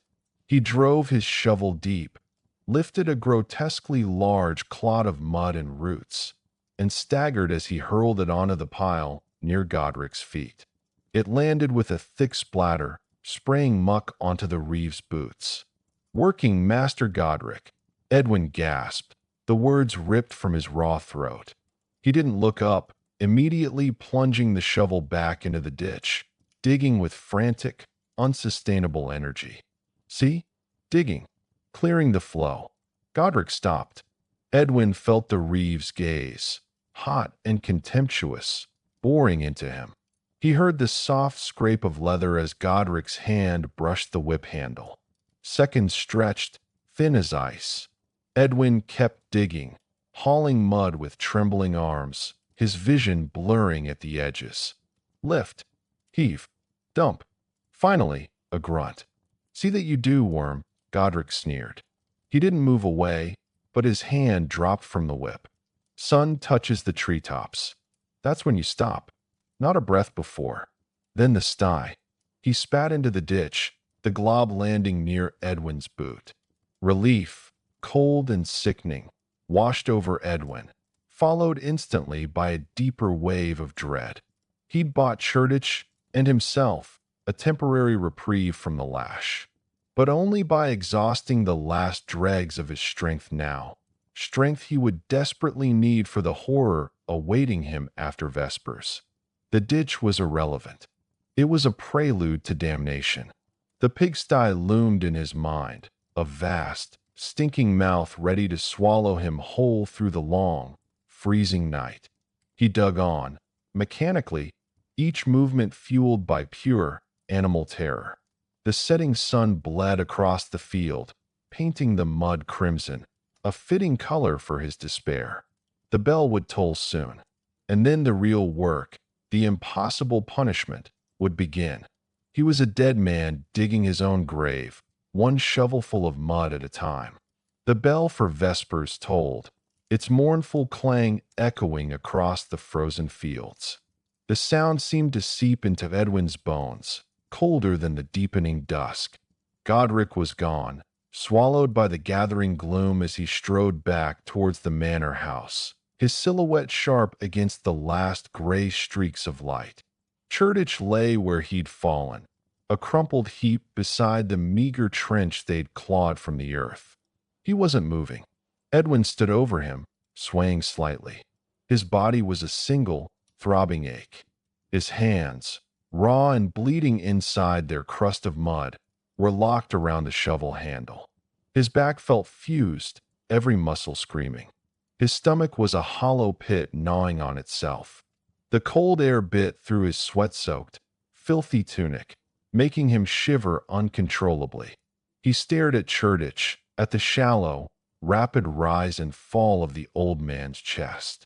Not dead, yet, but the effort of breathing sounded like wet stones grinding together. Edwin knew that sound. He heard it from Edgith's pallet each night. The pigsty. Godric's final command hung in the frigid air like a curse. Clean it by dawn, or face the full weight of the Lord's justice. The whip, the stocks, may be worse. Enough to break him utterly, leave his family without even his broken body to labor for them. Aelith's face, etched with worry over Edgith, flashed before his eyes. Wulfric's solemn, hungry stare. He couldn't fail them. He couldn't. With a groan that scraped his throat raw, Edwin forced his stiff legs to move. He knelt beside Churdich, ignoring the fresh wave of agony in his knees and spine. Churdich. His voice was a rasp. He touched the old man's shoulder, feeling the bony sharpness beneath the thin wool. Can you walk? Churdich's eyes fluttered open, unfocused and clouded with pain. He tried to speak, But only a weak gurgle escaped his lips, followed by a racking cough that shook his frail frame. He managed to shake his head minutely. Hopeless. Edwin couldn't carry him. He could barely carry himself. He looked towards the huddled cluster of peasant huts, smoke now curling from a few roofs as fires were lit against the night. Someone would find him. Or they wouldn't. Survival was a brittle thread for everyone. Guilt warred with crushing necessity. Rest, Edwin whispered, knowing it was a hollow comfort. He pulled off his threadbare cloak, ignoring the immediate assault of the cold on his exposed skin, and draped it clumsily over the old man. It was little protection, but it was all he had. He pushed himself back up, the world tilting for a moment. He left the shovel embedded in the mud beside Churtich. He wouldn't need it for the sty. He needed his hands. The walk back towards the village was a nightmare. Every step sent jolts of pain through his battered feet. The cold deepened, frosting the muddy ruts of the path. The smells changed, less earth, more decay, and concentrated filth as he neared the cluster of huts and the communal animal pens. The manor's pigsty wasn't near the peasant huts. It was closer to the manor's outbuildings, a place of perpetual stench and mire reserved for the lord's valuable swine. He could smell it long before he saw it, a thick, cloying, ammoniac reek of pig dung, urine, rotting food slops, and decaying straw that cut through the cold air and clawed at the back of his throat. It was a smell that clung, that seeped into your skin and hair, that haunted you. He reached the sty as the last light bled from the sky.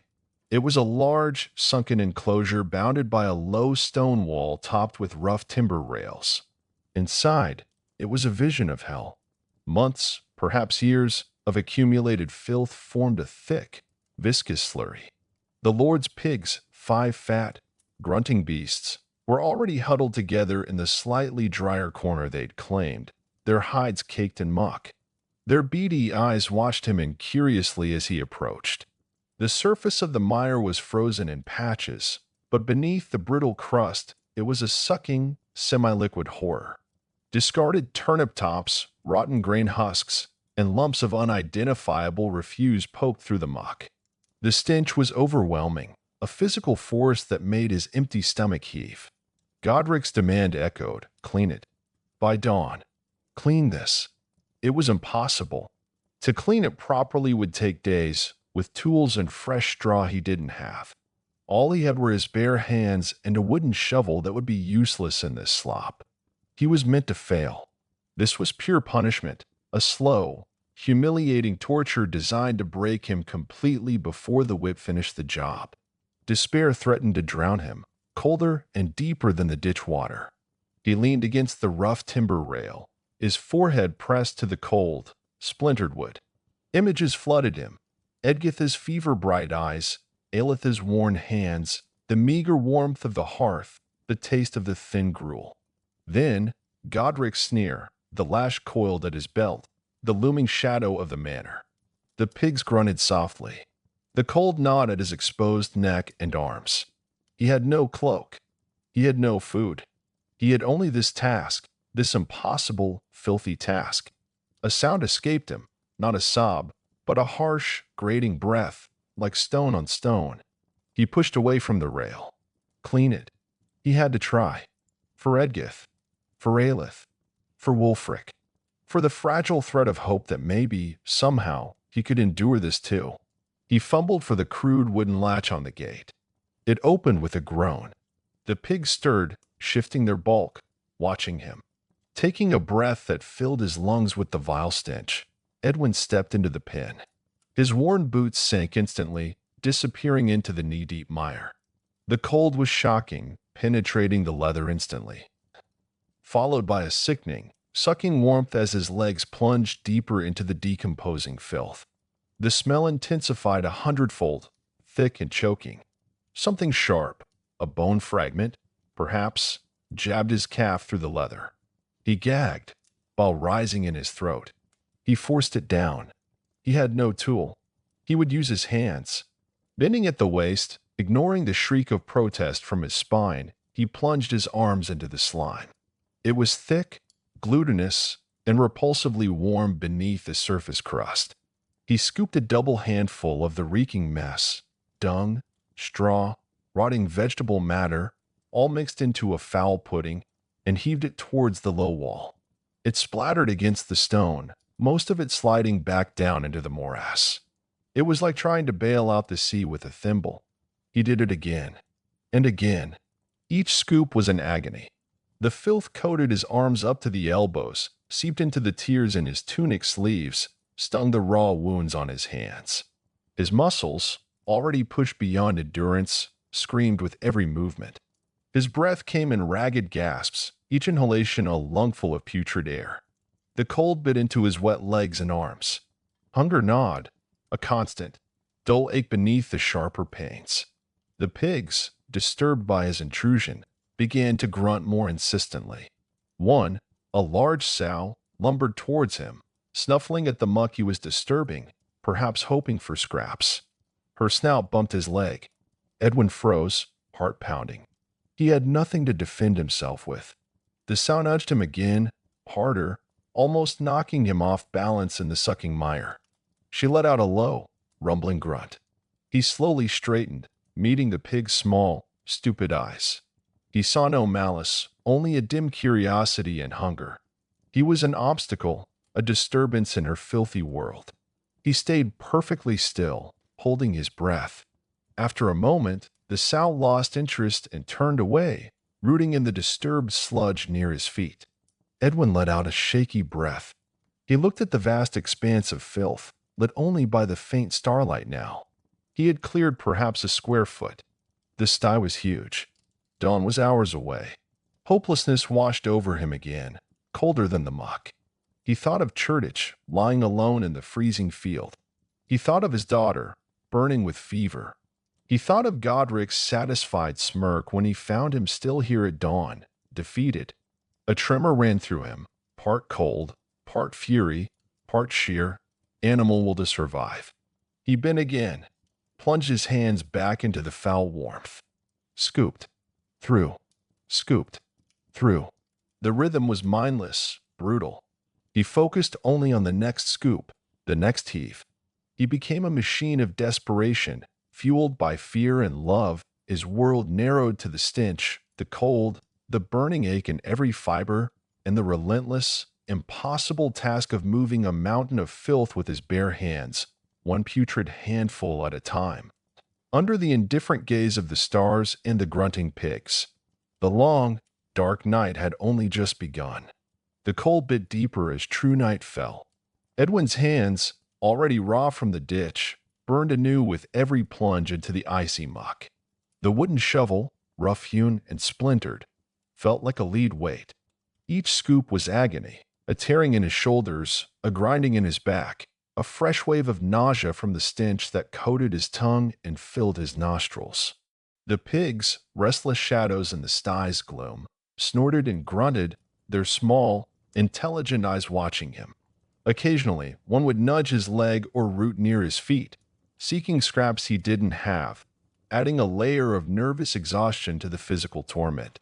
He worked in a grim rhythm, stabbed the shovel down, heaved the clotted filth, toss it over the low wall. Stab, heave, toss. His world narrowed to the few feet of hell he was trying to excavate. The pile outside the wall grew, a rancid monument to his suffering, yet the sty floor seemed endless. For every shovelful he removed, the mire seemed to ooze back, clinging, relentless. Dawn. Whipping. Edgith. The thoughts hammered in his skull, louder than the grunting pigs, sharper than the cold. Dawn. A sliver of gray light that meant judgment.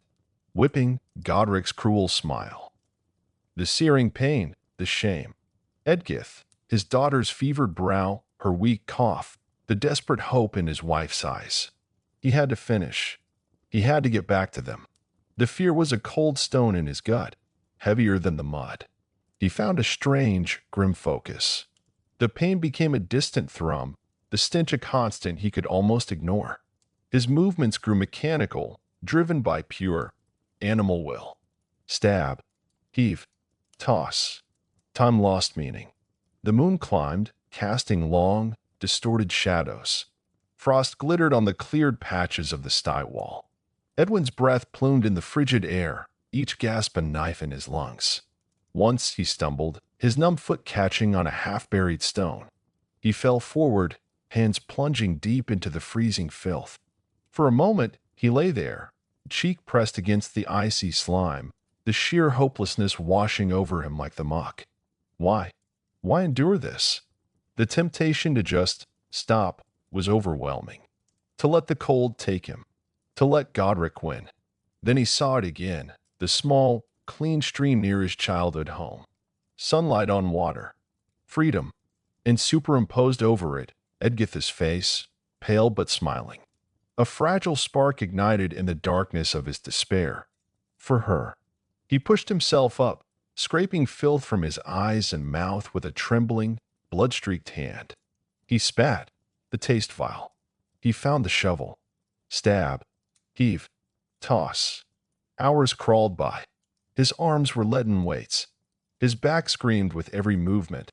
He was shivering violently now, the cold finally penetrating the haze of exertion. The pile outside was substantial, but the sty floor was still a thick, sucking morass over half its length. Dawn felt terrifyingly close. Suddenly, a low growl rumbled from the largest sow. She shifted, restless, her bulk blocking his path to the far corner he hadn't reached. Edwin froze, shovel half-raised. He had nothing to appease her. He met her small, dark eyes. There was no malice, only a primal wariness. Slowly, carefully, he took a step back, lowering the shovel. He made a soft, soothing sound, the kind he used with frightened animals. The sow watched him, snorted once, then seemed to lose interest, settling back down with a grunt. It was a small, absurd victory in the midst of the filth, a momentary truce with a pig, but it allowed him to edge past her and attack the untouched corner. The mud here was deepest, thickest, frozen at the edges. He worked with renewed, desperate energy, hacking at the frozen crust, scooping the softer sludge beneath. His hands bled freely now, staining the muck pink, but he barely felt it.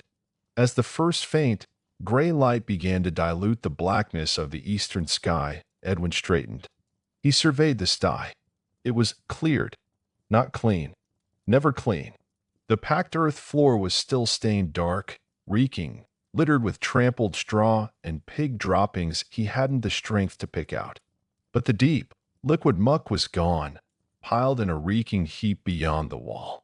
He'd done the impossible, scraping the sty bare with his broken shovel and his broken body. He leaned heavily on the shovel handle, swaying with exhaustion. Every muscle trembled. His hands were a ruin. The cold had seeped into his bones. He had no food, no water since the ditch. He had nothing left. But the sty was cleared. Just as the gray dawn light touched the top of the manor walls, revealing the grim reality of his labor, he heard the crunch of boots on the frosted path. Godric had come to inspect. Edwin closed his eyes for a second, bracing himself. He had met the night's hell. Now he faced the Reeve's judgment. The cold dawn light seeped over the manor as Edwin stood trembling before the cleaned pigsty. The stench clung to him like a second skin, his hands raw and bleeding, his body a map of agony. He'd done the impossible, scraped, shoveled, and hauled until the stone floor gleamed damp and empty. The pigs, now pinned and quiet, watched him with indifferent eyes. He'd beaten Godric's deadline. Barely. Godric arrived as the first pale rays of sun touched the thatched roofs. His boots crunched on the frost-hardened ground, his expression already twisted into its usual sneer. He carried his whip coiled at his belt, its leather thong dangling like a serpent's tongue. Without a word, he stalked past Edwin, his gaze sweeping the sty, the piled muck outside, the exhausted serf. He prodded the stones with his boot, scraped his staff along the walls, even knelt to inspect the corners where filth might hide. Finding nothing, he straightened, his face darkening. "So you managed it," Godric spat. "A surprise. But look at this mess." He gestured contemptuously at the heap of muck. "Did I say leave it here? It belongs at the midden field. Now, before the prime bell rings." He pointed toward the far edge of the manor fields, a quarter-mile away. If it's not done, you'll taste the whip and lose your bread for a week. Your woman and brat can starve. Edwin's heart plummeted. The midden field. No cart, no ox, just the broken hand-barrow leaning against the sty wall, its wheel splintered, its frame warped. And the prime bell? Less than an hour away. He opened his mouth, a plea forming, but Godric's hand went to his whip. Move, worm, or I'll give you a taste now to warm you up. Silent, Edwin dragged the barrow to the muck pile. Every movement sent fire through his shoulders and back. He loaded the first shovelfuls, the rotten stench thick in his throat. The barrow wobbled as he lifted it, the wheel groaning. He pushed. It lurched, tipped, and spilled half its load onto the frozen path. Edwin fell to his knees, the cold earth biting through his threadbare trousers. Despair wrapped around him, heavy and suffocating. Edgitha's face flashed in his mind, pale, feverish, needing the bread, needing the poultices only a full ration could buy. He couldn't fail her. Gritting his teeth, he scooped the spilled filth back onto the barrow. This time, he moved like an old man, each step a battle. Godric watched from a distance, arms crossed, a cruel smile playing on his lips. Trip after agonizing trip, Edwin hauled the muck across the frosted fields. The sky lightened from gray to watery blue. His breath came in ragged gasps, his vision blurring at the edges. The pile shrank. His body screamed. On the final trip, as he dumped the last fetid load onto the midden heap, the manor's bell began to toll, deep, resonant notes shattering the morning stillness. Prime. He'd finished as the sound echoed. Collapsing beside the empty barrow, Edwin waited, trembling. Godric strode toward him, boots kicking up clods of earth. He surveyed the clean sty yard, then the distant midden. His eyes narrowed. Late, he hissed. The bell tolls now. You're late. His hand uncoiled the whip with practiced ease. The leather slithered free, hungry. Tardiness earned stripes, Edwin. And no bread. For any of you. Edwin closed his eyes. He'd lost. The whip would fall. His family would starve. He braced for the first searing cut. Hold, Godric. The voice, sharp and clear, cut through the bell's dying echoes. Father Aldous, the manor priest, hurried across the field, his brown robes flapping. His face was pinched with anger, his eyes fixed on Godric's raised whip. Godric stiffened. This is manorial business, Father. The serf failed. I watched from the chapel window, Father Aldous interrupted, stepping between Edwin and the reeve. He worked through the night. He met your task. The muck is moved. Would you punish devotion? Would you starve a child over moments? He lowered his voice, stepping closer to Godric. The Lord hears confessions tomorrow. Shall I tell him how you treat the sick and starving? How you grind Christ's image into the mud? Godric's knuckles whitened on the whip. He glanced toward the manor house, then back at the priest. Father Aldous held his gaze, unflinching. After a long, tense silence, Godric snarled and recoiled the whip.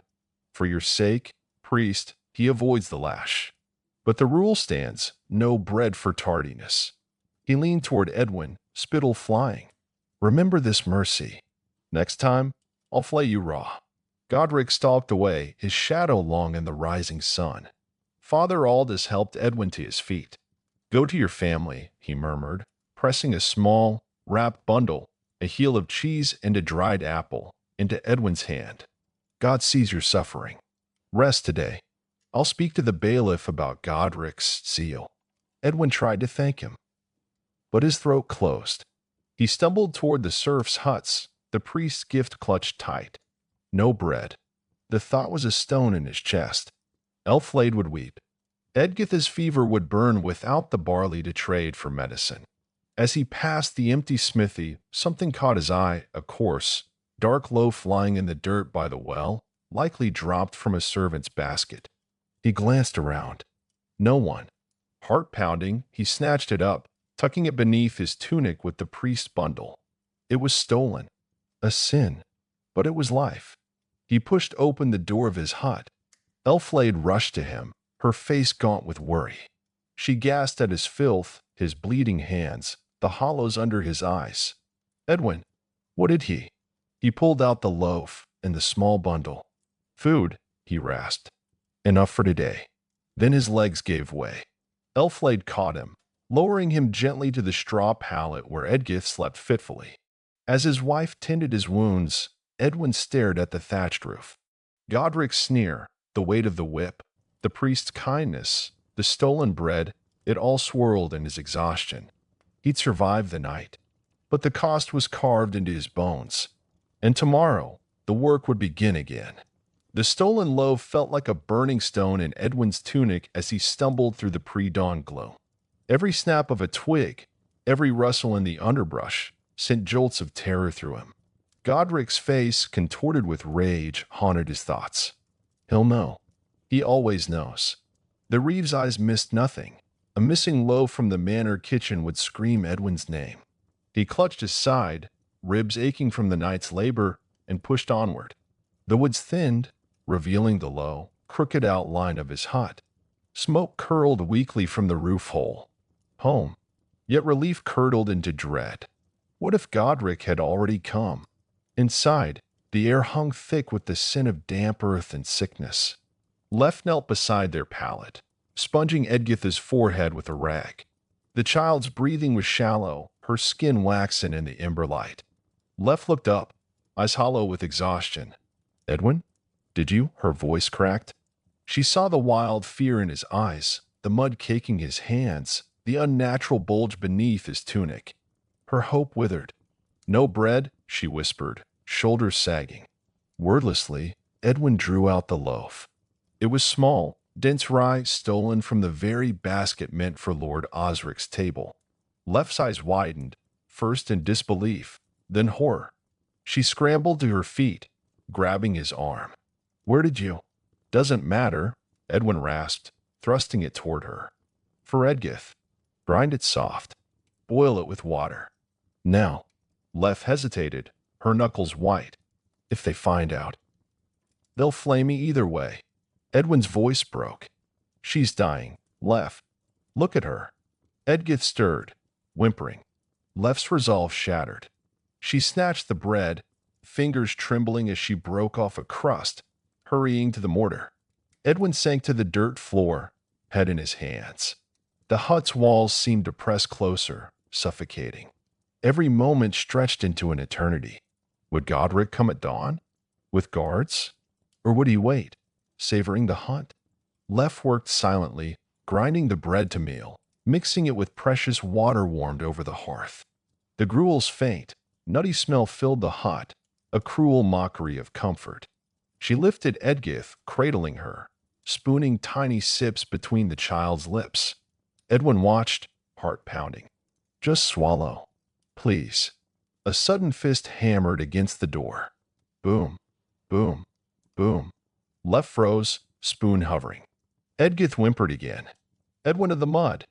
Godric's voice sliced through the wood, venomous. Open. Now. Edwin's blood turned to ice. He met Lef's terrified eyes. The half-eaten gruel sat in the bowl. The stolen loaf's wrappings lay exposed near the hearth. No time to hide it. No escape. Slowly, Edwin rose. He placed a hand on Lef's shoulder, a silent plea to stay back, and unlatched the door. Godric stood framed in the gray light, whip coiled at his belt, two hulking manor guards flanking him. His gaze swept past Edwin, locking onto the mortar, the bowl, the crumbs. A slow, vicious smile spread across his face. Stealing from your lord's table, he hissed. I knew the hunger in your eyes was treason. He stepped inside, boots crushing the earthen floor. Seize him. The door crashed open, splintering the damp air of the hut. Godric filled the threshold, his lantern casting long, jagged shadows. In his other hand, he held the stolen loaf aloft like a grisly trophy. Two hulking figures, fellow serfs pressed into service, loomed behind him, their faces grim masks in the flickering light. Thief.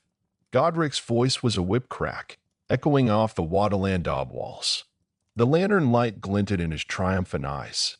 Did you think the Reeves stores are yours to plunder, Edwin? Like a rat in the grain. Edwin staggered back, the world tilting. Exhaustion, the throbbing pain in his hands and back, the gnawing hunger, all coalesced into a wave of pure terror that washed over him, colder than the ditch water. He saw Lef fling herself over Edgith's trembling form on the pallet. The child whimpered, a weak, rattling sound lost beneath Godric's accusation. Please, Master Godric. Edwin's voice was raw, breaking. He dropped to his knees, the packed earth floor cold beneath his thin breeches. Mud from the sty still caked his arms. For Edgith. She burns with fever. She needed it. Just a mouthful. He gestured helplessly towards the pallet where his daughter lay, her small face pale and waxy in the lantern light, her breath shallow. Lef lifted her head, tears streaking the grime on her cheeks. Mercy, good Reeve, she cried, her voice trembling with desperate courage. Look at her. Punish me. Take me instead. But spare him for her sake. How will she live without him? She clutched Edgith tighter, the child's weak cry sharpening the plea. Godric stepped fully inside, his boot kicking aside a loose clump of rushes. He sneered, holding the bread close to Edwin's face.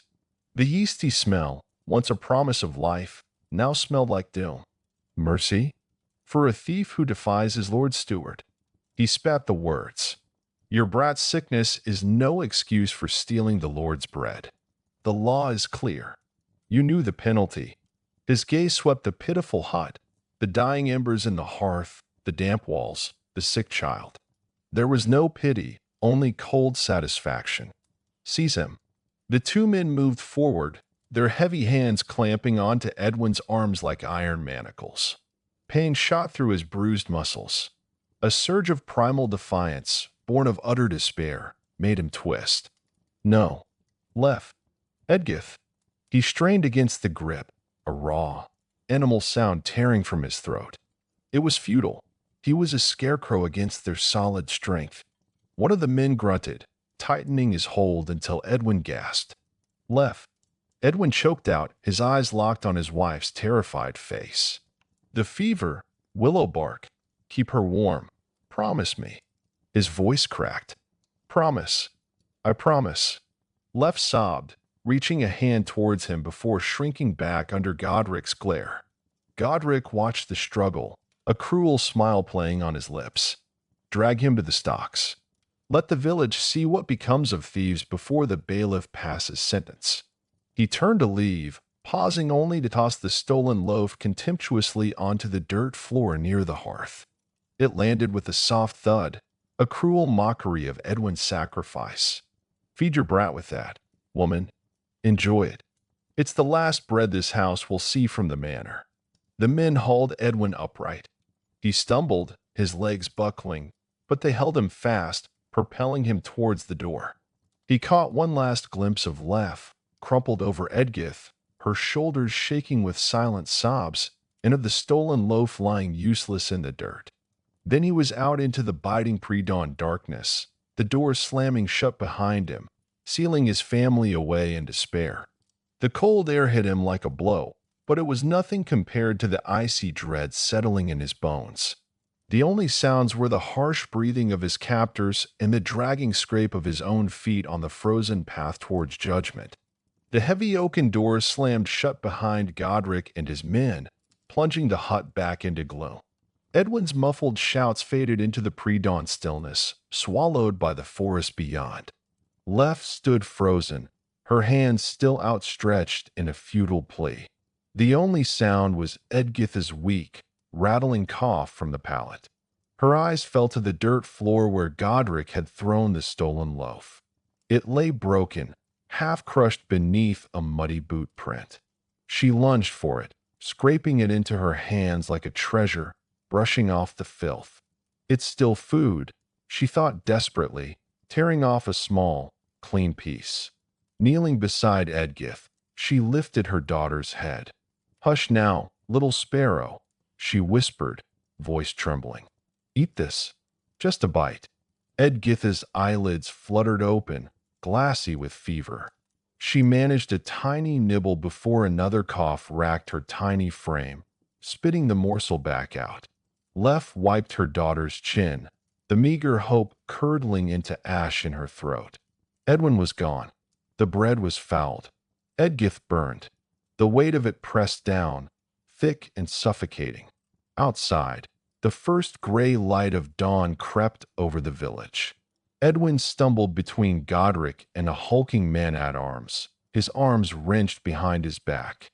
Pain screamed from his shoulder where the arrow wound had reopened, staining his tunic anew. They passed the empty churchyard, heading towards the squat, stone lockup near the manor house, a windowless pit dug into the earth, barred with iron. "Think you're clever, thief?" Godric hissed, shoving Edwin towards the dark opening. "Stealing the Lord's bread? You'll learn the price of defiance in the dark." The Reeve's face was a mask of vindictive triumph.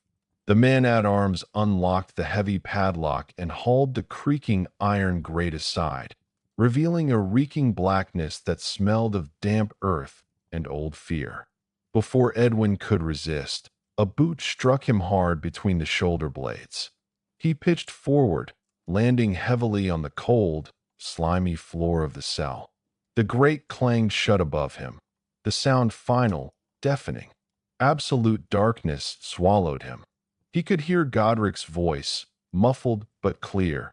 "Let the rats teach him humility. We'll deal with him properly after the manor court sits, if he lasts that long." Footsteps receded, leaving Edwin alone with the drumming of his own heart, the sting of his wounds, and the skittering sounds in the unseen corners. He curled into himself, the image of Lef's despair and Edgith's fevered face seared into his mind. The whip hadn't fallen yet, but this darkness felt like its own kind of flaying. Back in the hut, Lef rocked Edgith, humming a tuneless lullaby, her tears falling silently onto her daughter's brow. The broken bread sat beside her, a mocking symbol of all they'd lost. A shadow fell across the doorway. Father Aldous stood there, his kind face etched with sorrow and anger as he took in the scene.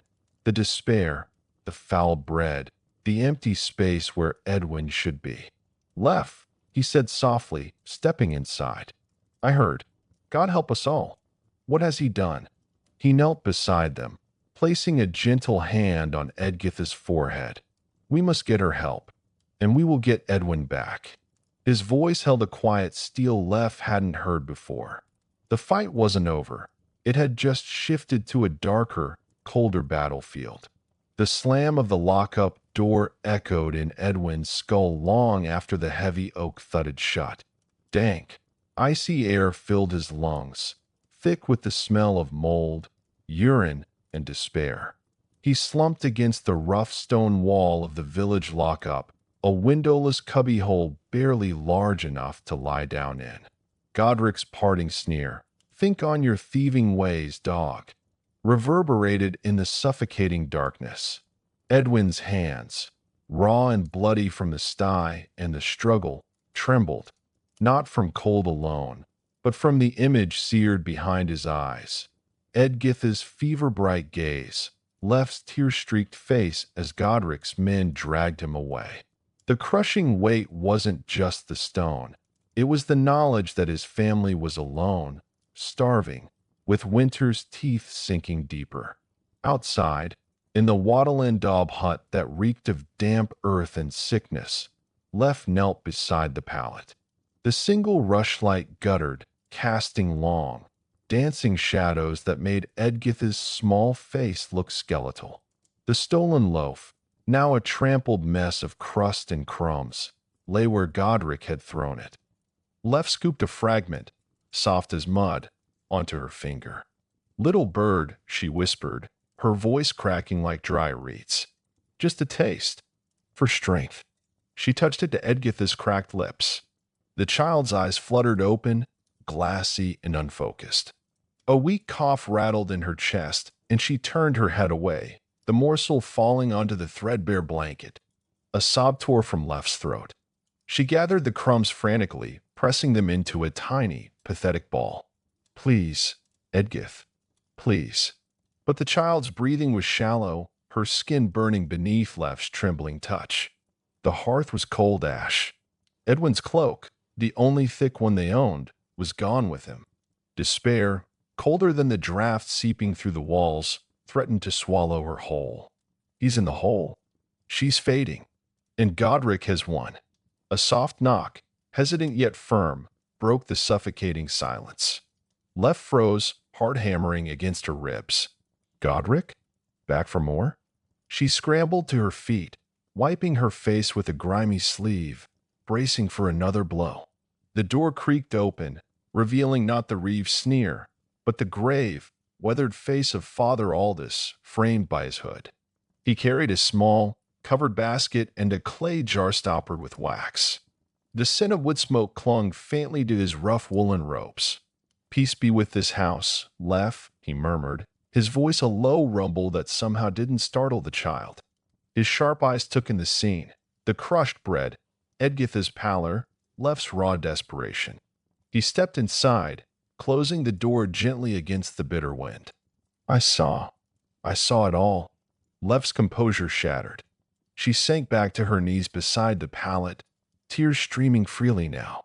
Father, he took him. Edwin, he only took the bread for her. Her hand fluttered towards Edgith. She can't even eat it now. She's... The words choked her. Aldous knelt beside her, his movements calm but urgent. He set the basket down and lifted the lid. Inside lay a small, dense loaf of dark rye bread, far finer than the stolen barley loaf, and a twist of cloth holding dried apples. He placed the clay jar near Lef. A decoction of feverfew and willow bark. Steep a pinch in hot water.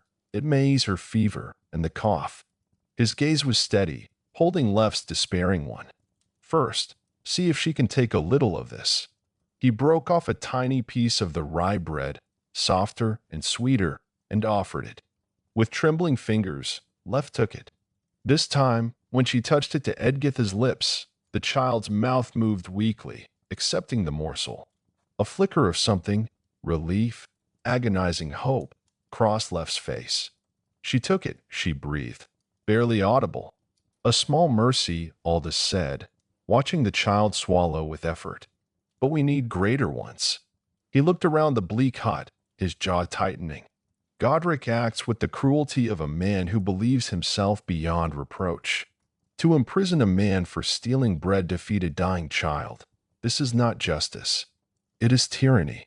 He placed a hand, surprisingly warm, on Lef's shoulder. Her bones felt brittle beneath his touch. Listen to me. Lord William returns from Winchester tomorrow. I will ride to the manor at first light. I will speak to him. Directly. Lef looked up, a spark igniting in her red-rimmed eyes. The Lord? But Godric speaks for him. He controls the manor court. Godric administers the Lord's will. Yes, Aldous conceded, his voice low and intense. But he does not embody it. Lord William is a hard man, a man of law, but he is not needlessly cruel. He knows the value of his serfs, Lef. He knows famine breeds desperation, not inherent wickedness. In the church, he added, a note of steel entering his tone, has a voice in matters of mortal suffering and unjust punishment. Godric forgets that the soul, even a serf's soul, is under God's judgment, not solely his own whip. He reached into the basket and pulled out a small, wax-sealed pouch. Salt pork. Boil it into a broth. Give Edgith the liquid, and you must eat some too. You are no use to her fainting from hunger. He stood, his tall frame seeming to fill the low space. Keep the door barred after I leave. Tend your child. Pray. Do not lose heart. I will go to the lockup now, see if I can bring Edwin some comfort, some hope. And tomorrow I confront the powers of this manor. Lef clutched the pouch of salt pork, the rough cloth digging into her palm. The decoction jar felt solid, real. The fine rye bread smelled like life. Father. Her voice was thick with gratitude and terror. What if the Lord won't listen? What if Godric?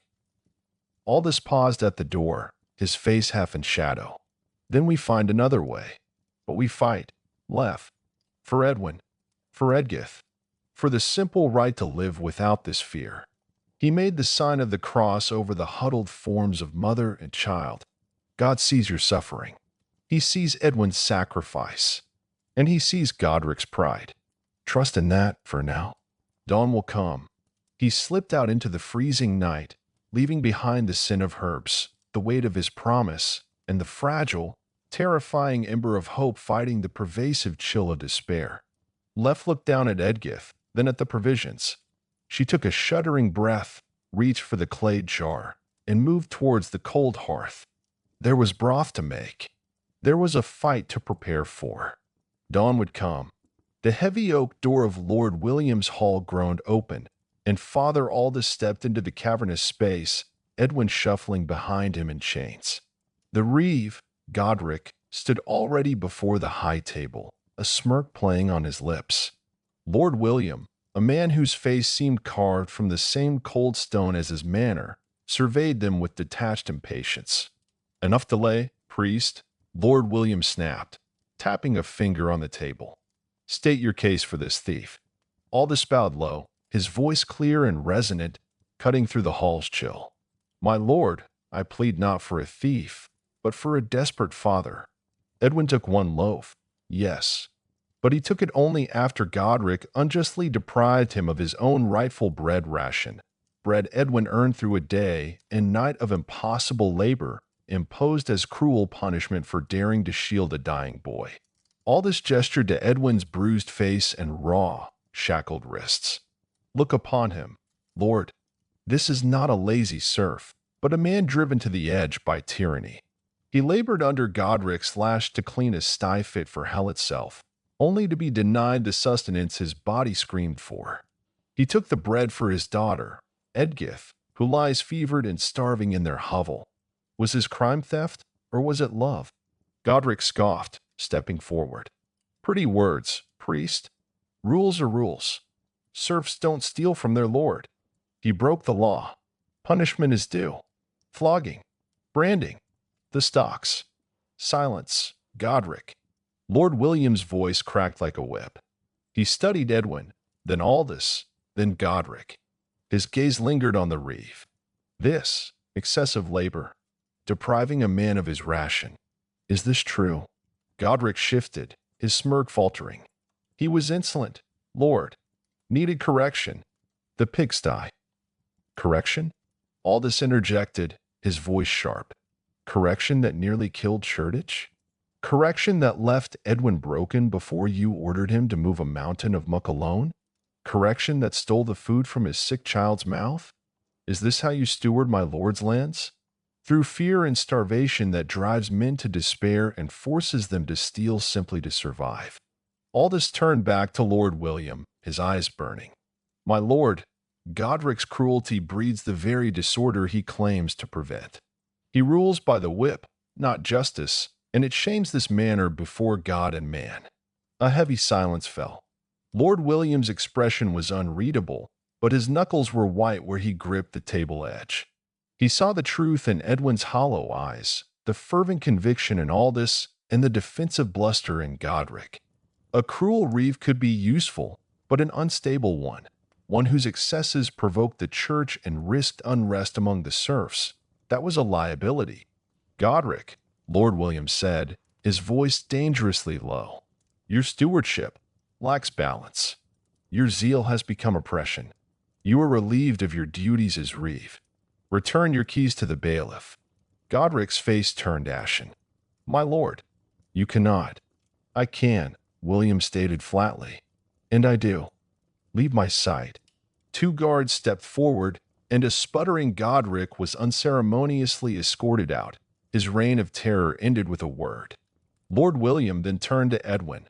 You stole. That cannot be ignored. But Father Aldous speaks true of your desperation, and Godric's hand in creating it. He gestured to a guard. Remove his chains. The heavy irons clattered to the floor. Your punishment is the time already served in the lockup and the bread already lost. But mark me, serf, steal again, and no priest will save you. Father Aldous, see that this man's family receives a measure of grain from the stores. For the child, relief, so profound it felt like a physical blow, washed over Edwin. He swayed, catching himself on Aldous's arm. Thank you, my lord, he rasped, the words thick with emotion. Thank you, Father. Aldous bowed again. Justice and mercy, my lord. They're the pillars of wise rule.